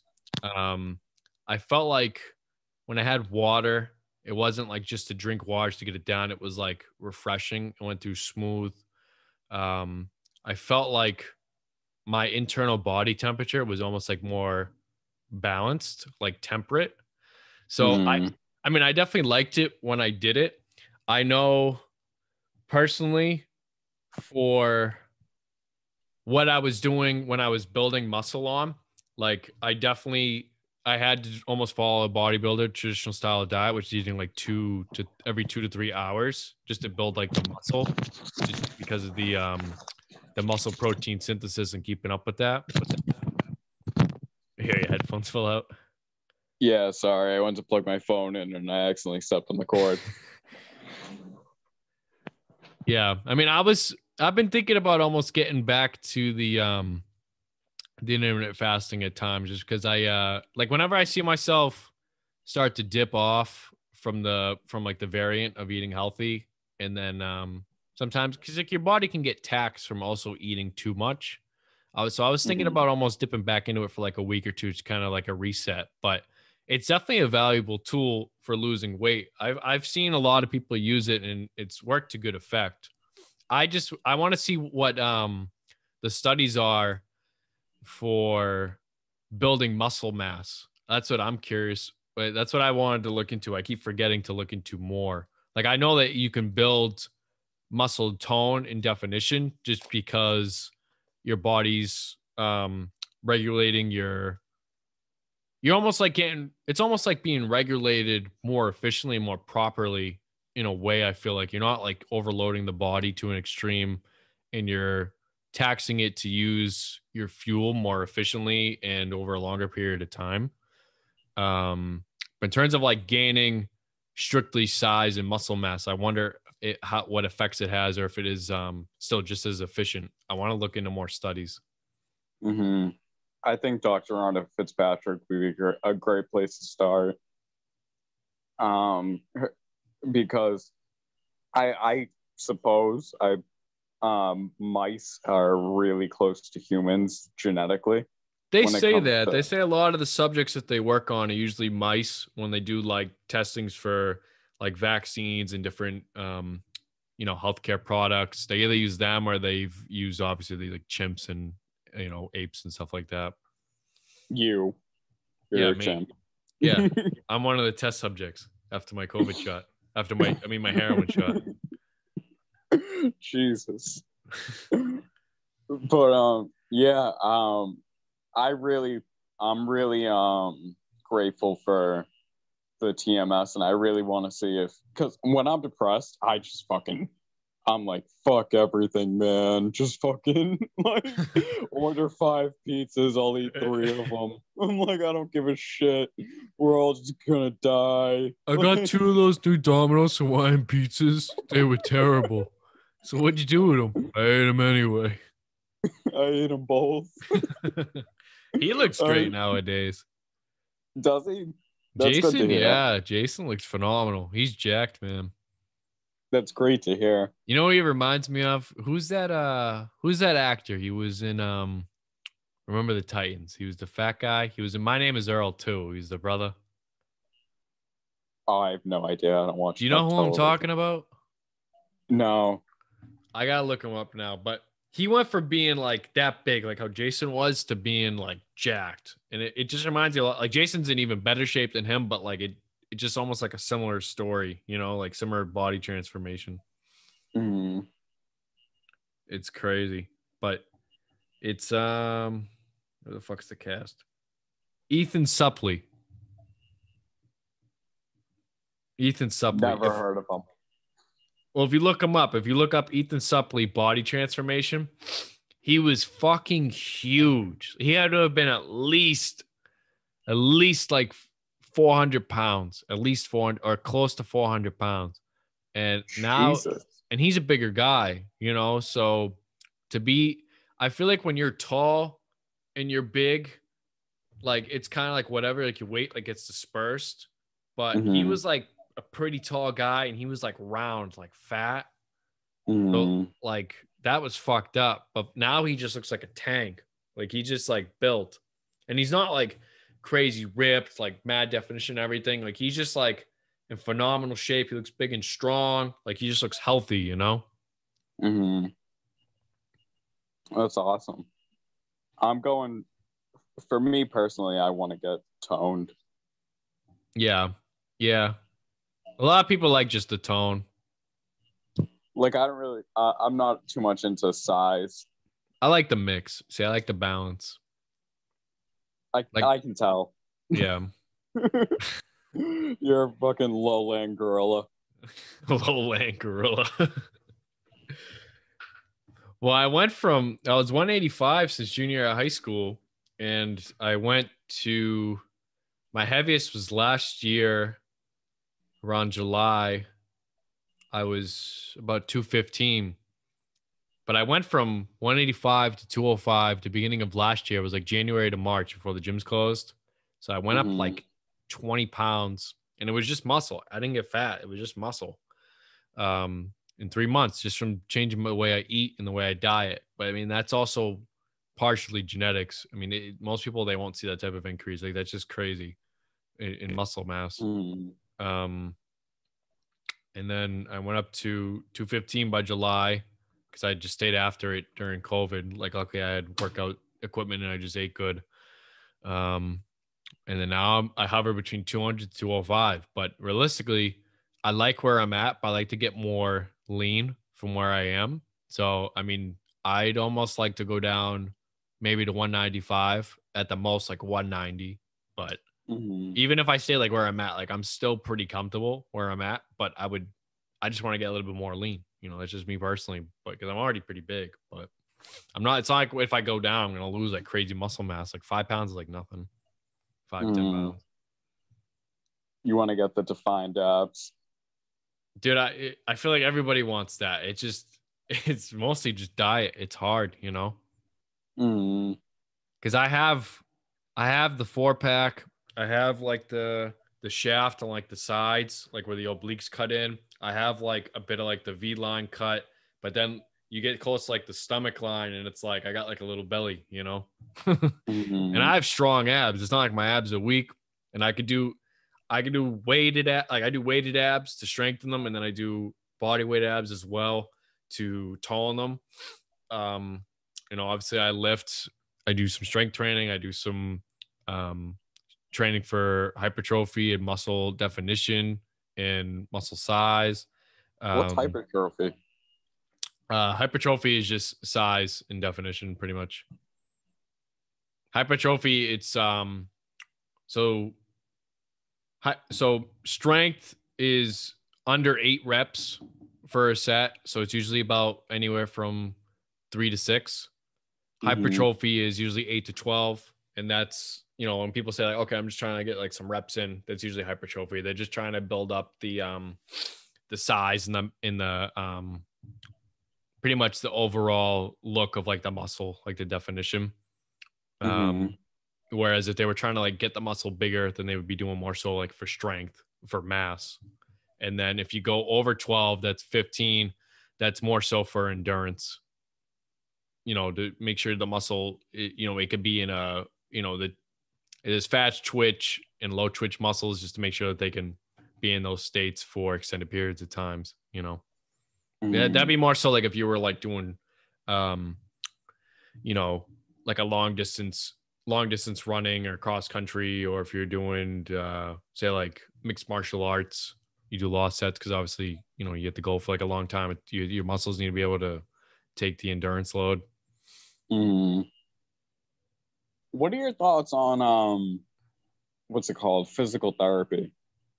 It's phenomenal. Like, I've used it before. They have one at my gym. I tweaked my back about a month ago and I went in there for 5 minutes and my back was instantly like brand new. really? Yeah. Yeah. They do great work. That's awesome. It's Because people think it's like a scam where it's like, oh my God, they want me to go in there so they can show me stuff that's wrong. So then I'll go back out with like a false hope where I'll be okay and then fuck it up again and go back. And it's a cycle. It's really not. I mean, most people aren't like that. Most people that are in like those healthcare fields, like they just want you to see you get better and be good. Mhm. So I mean, either way, they're getting paid. So what's the difference whether it's you or some other schmuck? Like the people are always getting injured. It's just the way bodies are. People do things incorrectly. People get older. Stuff breaks down. It's like a car. You know what I mean? So Mhm. it's where auto mechanics are always going to get work. There's always going to be the next guy in line that needs work on their body. So it's really, they're going to get paid either way, whether it's you or somebody else. So they have no incentive really to keep people. Mhm. There's one thing, there's one topic I really want to talk about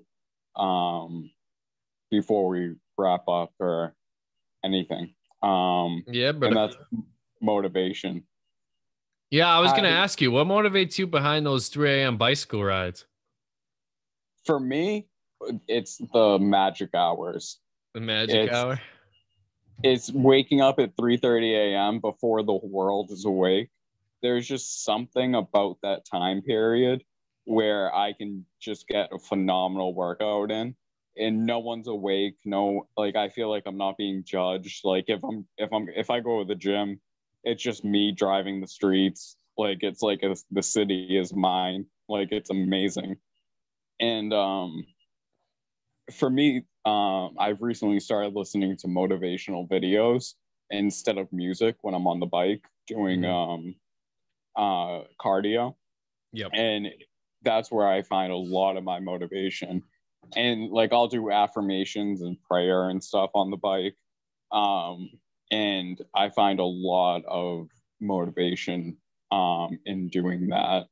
I find a lot of I find that it really sets the tone for the rest of my day. Like I can handle and conquer anything if I do that. If I just wake up and have morning affirmations, morning prayer, a good solid breakfast like avocado and Ezekiel bread, and do a 3:30, 4 a.m. workout, I find that I can just conquer anything.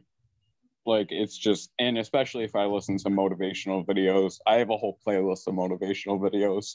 I can send you a few if you want. Yeah, Um, sure. yeah. There's one for the viewers. Celebrities Talk the Law of Attraction. Really interesting. I You show me absolutely some of love that those. A one. lot of them, they're like Steve Harvey, right? Yeah, Steve I Harvey. love Steve Wheezy's Harvey. gonna ball like Steve Harvey. I follow him on Instagram. He posts a lot of good stuff like that. Does he really? Yeah, That's he has a good awesome. Instagram. And yeah, that video is called Celebrities Talk the Law of Attraction. It will be the first thing that pops up. And it's an awesome, outstanding, amazing video. Really inspirational. I've recently sent it to a couple friends of mine. Um, but yeah, what keeps you motivated? How do you find motivation, especially like later in the day, after work, after school, to get those workouts in? You know, to be honest, the last month, maybe 2 months, I've kind of been asking myself the same thing. You know what I mean? I don't know. It's weird. Like I know for work, obviously like the money drives me. The owners there drive me because, they believe in me. They want to see me win, not like just like in the office because it's going to help them make money, but they look out for me almost like another set of like guides, like mentors, like through life, like Mm. whether it be, work, school, really anything. Like they're so helpful and so supportive where, I view them as like family. So, That's awesome. they keep me going in terms of work and make me actually want to get up when I don't want to get up, like to go down there. Um, and then for school, like I know for school, for me, for like the most part, if I'm being quite frank, it's kind of bullshit. Like I'm not really getting much out of it, especially online. I'm kind of Mm. just powering through just because I want the degree, just because I know for a lot of stuff like I want to pursue, and just for overall like my better quality of life, I know that the degree is the right choice. Um, and especially Absolutely. since like where my family economical state is, I get a lot of it paid for. So it's like, why the fuck not? Like, why wouldn't I Same. pursue? But you know what I mean? Like, luckily I'm fortunate enough. But regardless, it just your quality of life is gonna improve no matter what form of education you take, whether it's experience in a trade, in a field, experience with a paper degree, with a certificate, any type of education is good. Obviously knowledge is power. So that keeps me going. This podcast keeps me going because like I love it. I enjoy it. It's awesome. And I love forming new relationships with people that I know that I've known for a long time, or I've just meeting, or even just meeting new people through it, like I was saying earlier. And then just learning new things about the world and new perspectives. And it's really awesome. It makes me feel fulfilled knowing that I get to learn, get to help other people learn, whether it's my guests or other people who may be listening. Um, so I mean that touches a lot of bases for me in terms of it makes me happy. In a sense, it almost makes me feel like I'm traveling the world in a bit without having to leave my house, which is kind of cool. I like to think about that. Um, That's awesome. but a lot of stuff like Good for working you. out lately. I don't know. Like I've still been going. I've still been working out, not as consistent as I once was. Like I've still been going at least 4 or 5 times a week. Still been eating for the majority pretty good. I've been having more frequent cheat meals where it's like I've been dipping into like one a week um on off chance two, just because I don't know, just kind of just happens. That's still nothing. Yeah, I mean, I work out so much, I kind of just burn it off so quick. I've got my metabolism such a state where I usually just burn everything off pretty quick now. Um, but I don't know. I've kind of like I still love the grind. I still love working out. Like when I go, I never regret it. I love it. I love getting down there. But if I said that there was one thing that necessarily drives me, I honestly couldn't really put like a finger on it at this given moment. It just kind of is kind of embedded in who I am, I guess. It Mm. just kind of helps me function. Like so it's almost like a instinctual thing. It's like, okay, if I don't do this, then everything else doesn't fall in line. You know what I'm saying? Like I can't say there's like a weight loss thing or a muscle building thing or an like an athletic standpoint. Like I need to be able to do this so that when the sports seasons come around, because I mean, I just don't. I'm not in high school anymore. I'm not playing sports. I'm not playing sports for college currently. So um, yeah, I don't know. I kind of just do it just because it's just kind of embedded in who I am and it helps me function throughout the day. It's like an anchor. So um I still love it. I love how I feel, like I'm saying, but Mm. I don't know. I don't know. That's Sometimes you do things for beautiful. so long, it's just like, I don't know. It just becomes like a second nature. You kind of just forget. But It's sometimes that can be a instinctual for trap you. because then you fall down the hole and it's like, oh man, like I just don't give a shit, and you kind of start slacking, which I've had to catch myself a few times the past like 2 months is what I'm getting at. It's starting to slack sometimes, but I've usually reverted back. Oh, everybody does it. I mean, there's not a human being alive that hasn't caught themselves slacking at some point. Yeah. I don't know. I wish I had a better answer for you. I just kind of just where I'm at like right now. Mm. That's amazing, though. That's inspiring that it's just in your DNA. Yeah, I mean it's taken a lot of hours and hard work just to get like where I'm at. So I definitely don't want to throw it away, and I like where I'm at with and obviously like I said, I have goals to improve where I'm at, but at the same time, like I've almost grown, I wouldn't say necessarily complacent, but kind of stagnant where I like where I'm at and I'm not sure if I care too much about going to the next level all that much, but at the same time, I don't know. I don't I don't like to stay still. I don't like to be a still person. Oh man, like he's still at that step like he was at like when he was 23, like when I'm like even next year, like 24, 25, you know. So Mhm. at the same time, like I get like that. I that's how I always have felt. I always get that pressure, like, damn, I don't want to be like where I'm at a month ago. I don't want to be where I'm at a week ago. Like, you know what I mean? I always feel like there's another obstacle to climb, like another place to go higher. There's So another level. yeah, another level. So for me to feel like this, like just kind of just feels like different in a way. I'm sure I'll grow out of it in like a week or 2 weeks. It's just kind of how I am. Like sometimes you just go Mm. through a phase, but I don't know. It's just kind of weird that it's been like a month, month and a half now where it's been on, off, on, off, on, off, you know. I've never had that before. They say life's like a spiral staircase. You keep coming back to the same things, but it's different. You're up higher. I can understand that. I can get that. What about you? What's been driving you? Honestly, greatness. Like depression holds me back a lot.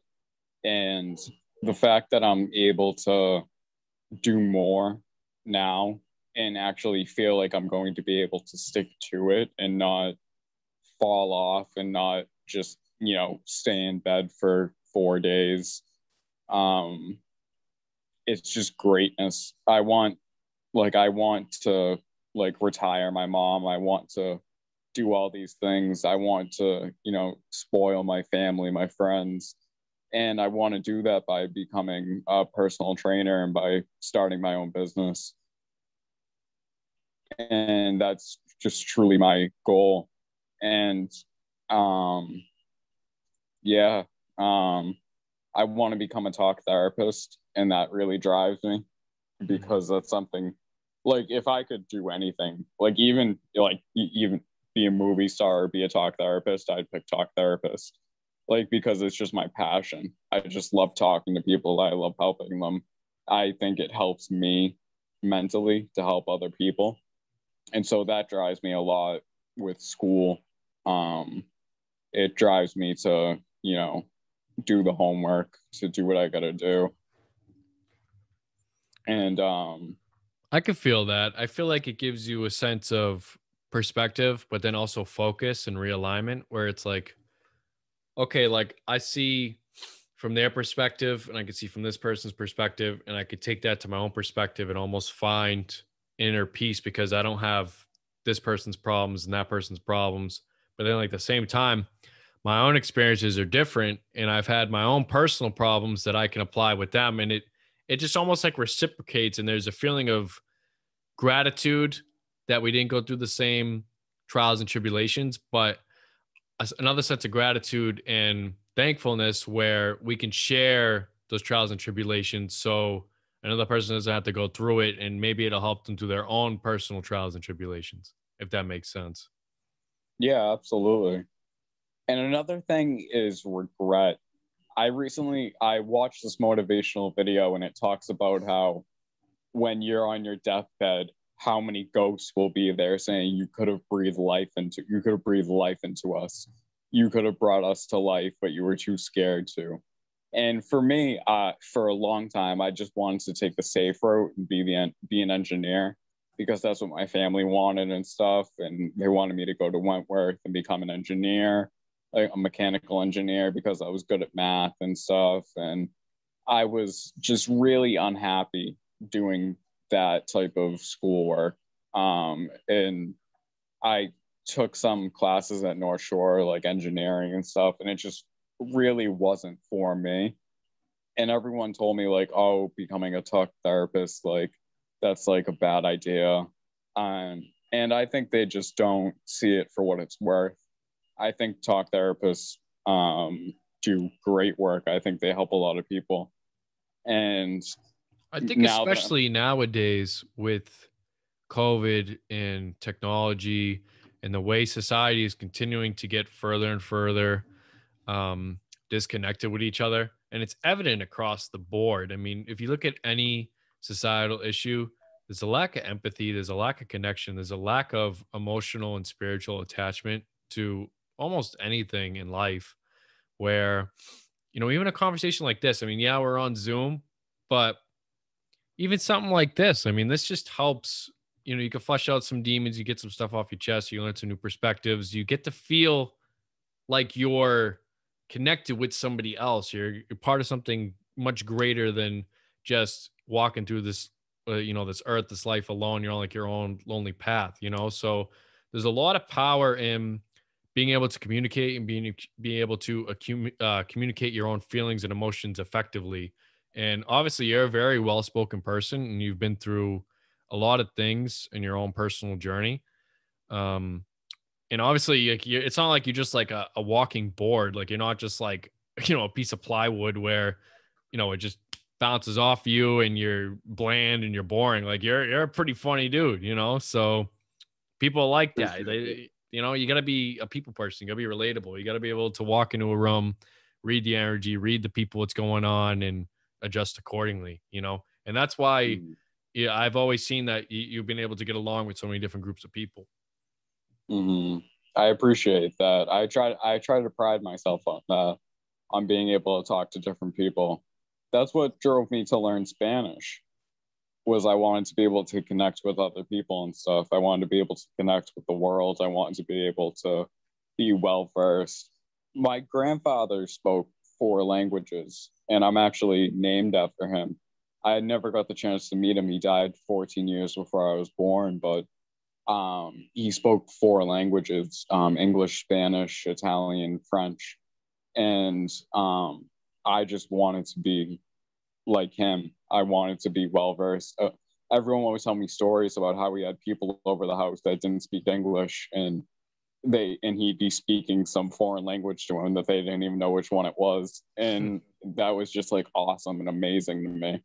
That And that's like a he could. power in itself. That's being able to combine and come together and break bread. I mean, basically, I'm sure they had bread, but bread and wine. Uh, that's just Oh, like what older absolutely. people do. But they, were able to get so many different cultures, so many different people together in one place, and get along and have conversations and share stories and experience. And that's what the world is. It's talking with others, being able to get along, communicate, and just have an overall better experience for people who call this planet home. Mm-hmm. You remind It's me of an almost like alien. mini traveling too. It's like you don't even have to leave the comfort of your homes in order to travel to a different country and gain some of that experience. Yeah, like stuff like Duolingo. Yeah. Like that's an amazing app. Like it helps you learn different languages, helps you become well cultured. It teaches you about the culture you're learning about. And it's a free app. It's amazing. It's like Rosetta Stone. When I was really young, my mom bought that for me for Christmas. And it was like my big Christmas gift. And it was like $400. And it's not even close to as good as Duolingo, which is a free app. I used to hate that shit in high school. Because I mean, obviously, school is kind of like bullshit anyway. Like, it's a lot of Mhm. memorization, and they just want you to get like the grade. Like, they don't really care. We used to do Rosetta Stone and Duolingo for Spanish class, and like I can't tell you a lick in Spanish. I could tell you like the basic like numbers 1 through 10 and like hello and shit like that. You know what I mean? You have to have a passion for it. If you don't have a passion for it, it's just not there. I'm sure And if I tried it again, I would definitely retain it more.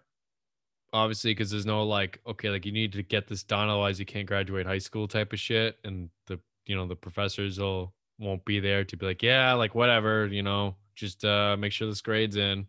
But I don't know. Like you were saying, yeah, a lot of thing is when you truly want to learn something, you want to be great at something, the passion has to be there if you want to succeed. And that's why, you know, when people say, what do you want to be like for a career? Like, what do you want to do like for life? Like, you got to always find what your passion is, because you pursue what you're passionate about, and then the money will come. Because if you're happy about something and you're passionate about it, you're going to put more time, more effort into it than anything else that you would do otherwise. And, obviously, action is going to breed success. The more you do something consistently, the more effort you put in, the more likely you are to be successful and have you know, make something of it. absolutely, very well spoken.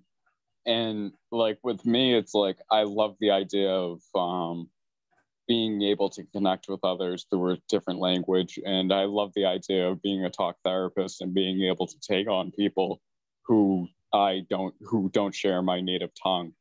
You know, like they don't speak English, but they still need mental help.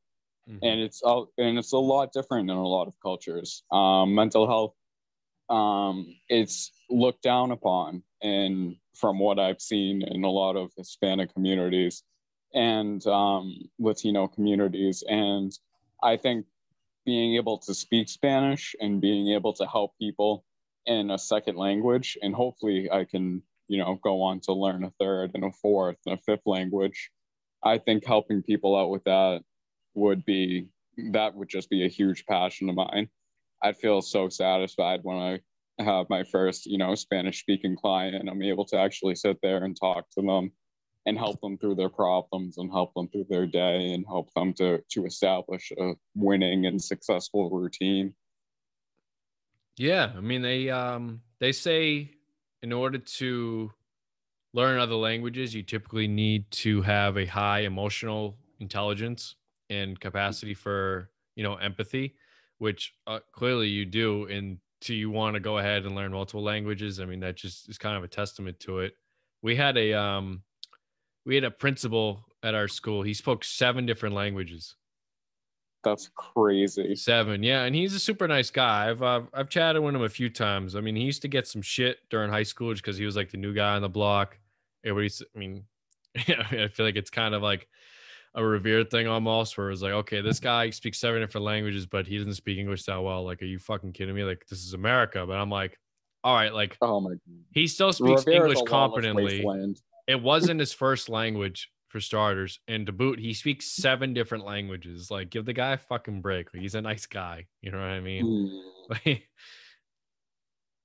Rivera is a lawless wasteland. I love to say it. There's so many different cultures. It reminds me a lot of America in general. There's so many different cultures, but for some reason, they're stuck on one culture. But that's the whole point. I feel like that's what makes America so great. Is there's so many different cultures. There's so many opportunities to learn, without having to necessarily go all the way across the world. It's like, okay, it's right here in like my backyard. Like, why wouldn't I learn from this? It's like if you had gold in your backyard, would you just leave it in the fucking ground or would you dig that shit up?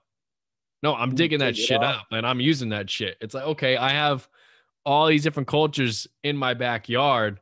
Why wouldn't I go out and seek these people out and try to learn from them? Like, nah, I'm just gonna leave it. Are you fucking kidding me? Yeah, exactly.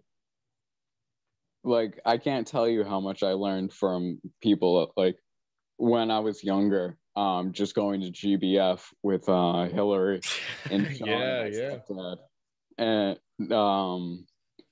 And Hillary is a guy, by the way, for those listening. He just has a girl's name. It's a guy's name in Irish with one L. And but yeah, learning from these old guys who were really, they were 60, 70 years old, and they were just in phenomenal shape and they were in phenomenal health. And I remember one time, this guy Rick Comito, who he taught me and Sean like everything we know about working out. And he sat back on a bench, on an incline bench, and the incline bench snapped and it fell back, and he was 67 at the time, and he fell with two 40-pound dumbbells, and he just got right back up, and it was just phenomenal. I was like, that's amazing that he is in such good shape. Because I mean, people his age are in nursing homes. I know people our age that be fucked up from that. Yeah, people his age can't walk. People his age are, they eat. There's a quote from Tony Robbins, we're digging our graves with our teeth. And I think a lot of people do that. I think a lot of people, they don't exercise and they don't take care of their body, and it's your temple. And I agree with that. I mean, you only get one body, one lifetime, unless like we suddenly get some cybernetic cyborg shit before we die, which I don't see that coming anytime soon, but it might happen. Yeah, I mean, you never know, but I don't know. I don't see it. I mean, they fucking they still can't figure out how different vaccines and shit work. So You're bitter over that, aren't you? yeah, I'll be bitter for a little bit. You're like those sons of bitches. Because I still gotta get another one too. So I'm hoping it's all good. But yeah, I mean, definitely Tony Robbins is a great source. I never really was a huge fan of him, not because I didn't like him, just because I don't know, I just never really dug deep into him. But the things I always saw about him and read about him, he always seemed like a down to earth, like knowledgeable guy. Tony Robbins has been a profound influence on my life. I read his book, Awaken the Giant Within, and I took away a lot from that book. It certainly sticks in the back of my mind. Everything I've learned, like especially the word kaizen, which Yeah, is Japanese for constant improvement. And people in Japan, according to him, would talk about the kaizen of their social lives, the kaizen of their work life, the kaizen of their fitness life, the kaizen of their diet. And that's Kaizen, kaizen. And it's a really good thing to Google. It's a really interesting topic that a lot of people have spoken on. And I remember we were big into that when we were making those vision boards a few years ago. yeah, I have mine. I'm actually looking at it right now. And yeah, Kaizen is just a huge, it's definitely been a huge role. It's played a huge role in my life. I try to think of, life as a marathon, not a sprint, because I failed so many times with this whole fitness thing. And it's like, it's all depression, it's all mental. And it's like, for me, it's like, I love it because it's like, knock me down again. I'm just going to keep getting back up. It's like, Thomas Edison had 1,000 conducted failed experiments, and the 1,001st was the light bulb. And it's like, people say things are unrealistic, but it's unrealistic to think, you're going to wrap people in a piece of metal and fly them over the Atlantic Ocean. But luckily, the Wright brothers didn't think so. Everything's realistic till somebody does it. Mm-hmm. Really. It's really what it boils down to. And then two, so many people think if you don't succeed before you turn 30, before you turn 40, then you failed. How many people do you see who are success stories that didn't even succeed until they were past 40 or until they were 50 or even 60? You know what I mean? Some people Oh, were just like the largest names in the world, So many people I talk to will be like,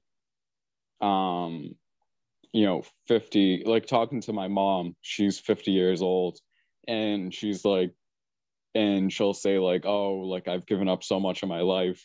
And I'm like, is it cool if I have 50% of your paycheck this week? And she's like, no. I'm like, well, you still have 50% of your life left.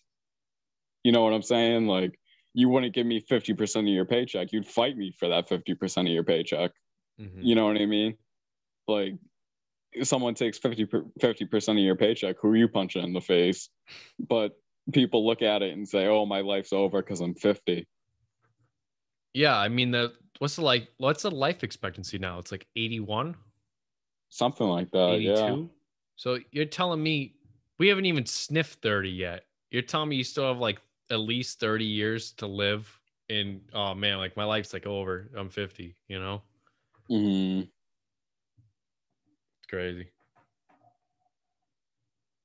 Yeah. I'd say that's lunch. That's lunch. What are your plans for the summer and everything? What have you been doing since then? Like just been kind of getting your mental together and just kind of been on the grind, trying to get your mind body right? Oh, absolutely. It's been all a mental game. I think everything's mental. I think Yeah. everything that we experience happens inside you. You know what I mean? It's Once you get past your own mind, everything just kind of unlocks. I think you're a prime example of that, because you're someone who doesn't let their mind hold them back. And I've just really been working on my mental and working on just getting past that depression, because once you're past that, once you're not carrying those boulders on your back, it just feels so much easier. It's just like, even now with the small amount of progress I made, not even halfway through my treatments, I'm just like soaring and working out at 3:30 a.m. and wanting to learn new languages on top of Spanish and English. And it's like, I just can't wait to see what my future holds, knowing that I'm gonna, progress and get even better, and the depressive episodes and the anxiety episodes are gonna become less and less frequent. I'm just excited for the future. I'm excited to see what I can do, what I can make happen. What I like about this too is a lot of times, I know me personally, I go back and I watch these sometimes because there's usually a lot of great information to be sought after through these talks and through these videos, which you don't always get in, normal conversation like in person, because obviously it's not scripted. Even this isn't scripted. We're just kind of talking, but we get a chance to record it. Next time you feel like you're having like a depression or anxiety type attack, you feel like you can go off the wagon, I challenge you to go back and watch this and see if you can get back to that state of mind that you're at right now. Because, you're obviously in a good place right now. And I feel like this right here is pretty much just a great example of it. And you've put that out there and you've expressed all these ideas and goals. So this is definitely, I feel like this would be a good tool for you. You can just go back and pretty much pick up on this anytime. I appreciate that a lot. Love you, brother. That's fucking awesome. Yeah, that'd be too, man. That is awesome. I love the idea of coming back and revisiting this energy. And Well, it can almost work as like a video vlog, video diary, like a video blog. People do that. Like they'll do like a daily tracker, stuff like that, yeah, like quick videos. Absolutely. I appreciate that a lot. That's really insightful. I'm really happy you said that. Yeah, for sure. I mean, I go back and I watch these from time to time, even since I started. Just there's so much great information to be found. It's crazy how, like I was saying, whether you have known somebody for years or you just meet them, like everybody has some sort of information and some sort of knowledge in some regard, in some sort of experience that they've went through or are currently going through. So every single one of us is capable of offering some sort of valuable information. It's just a matter of if you're willing to listen and take it in or not. Absolutely. And hey, when you post this on Instagram, try to find a good picture of me. I'll send you one. All right, send me one off the Playboy calendar. Off the fireman's calendar. Nah, it's gonna be on that pretty soon. With his beer belly out, holding an axe with fucking what's it? The strap up things. Oh, the overalls. Yeah. He'll have the 30 rack on his head. 30 rack nat. 30 rack nat. That's rich. Was there anything else you wanted to cover on here? I mean, this is pretty much unlimited, man. It's a free space. Talk whatever the fuck you want, I'm pretty I'm happy with what we accomplished. Cool, man. Oh, I meant to ask you, did Sean get you to watch those Mortal Kombat videos yet? The movies? No, not yet. But the new one's pretty good, but the best one, and I keep texting because I've been watching it every single day because I fucking love it, is it's like the cartoon one. It's Mortal Kombat Scorpion's Revenge. Oh yeah. That one's fucking sick.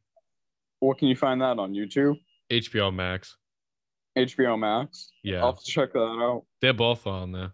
But they have tons of cool ones on there too. They have like Batman, like they're like mostly cartoons, but like they're like graphic cartoons. They're all like rated R. You know what I mean? It's like there's blood and crazy shit. But all the Batman ones on there are good. Then they have a Deathstroke one too. That one's pretty sick. That's awesome. I'll have to check it out. Then they have Alex's favorite, the Godzilla vs. King Kong. He gets scared watching it. He goes, if you think that fucking big ass fucking monkey is gonna beat up King Kong, then you're fucking smoking crack. He goes, fucking Godzilla breathes fucking fire. Dude, Asian Alex is one of the funniest friends we have. We are blessed to have him. We have some fucking characters for friends, man. I was out the other day with it was me, Alex, Vinny, Nick Mealy, fucking Risty, and Tommy Sinelli, and our friend Brian Bean. And I was like looking at them, I'm looking around, I'm like, I really known these dudes since I was like a little ass kid, and they're just fucking oddball like characters, but I love it. I love weird shit. You know what I mean? I just think I find it hilarious. You know what I mean? I don't know. There's something about being weirdly unique that is just like so appealing to me. And it's, I don't know, it just makes everything more enjoyable. And Revere creates a lot of those people. Yeah, I can name a bunch of them off the top of my fucking head. And we always say it all the time, like me and like Nick and Alex and all of us are always like, why is it always us? Like, why do we always find the weirdest shit and the weirdest people? And like, it just seems to like follow you wherever you go. But I always say, why? Like, what? Like, why ask why? Like, I just love it. Like, I don't ever question like why. I'm just like, oh, this is fucking awesome. Like, I love this. It's like so many great stories. It's great conversational, you know? It's great to look back on. Yeah. All right, brother. I'll let you get going. All right. It was great talking to you, man. Yes, Love sir. you. Love Love you the too, show. kid. I'll see you soon. Thanks for coming on. We'll chill soon. I'll see you, brother. Yes, sir. See you, bro.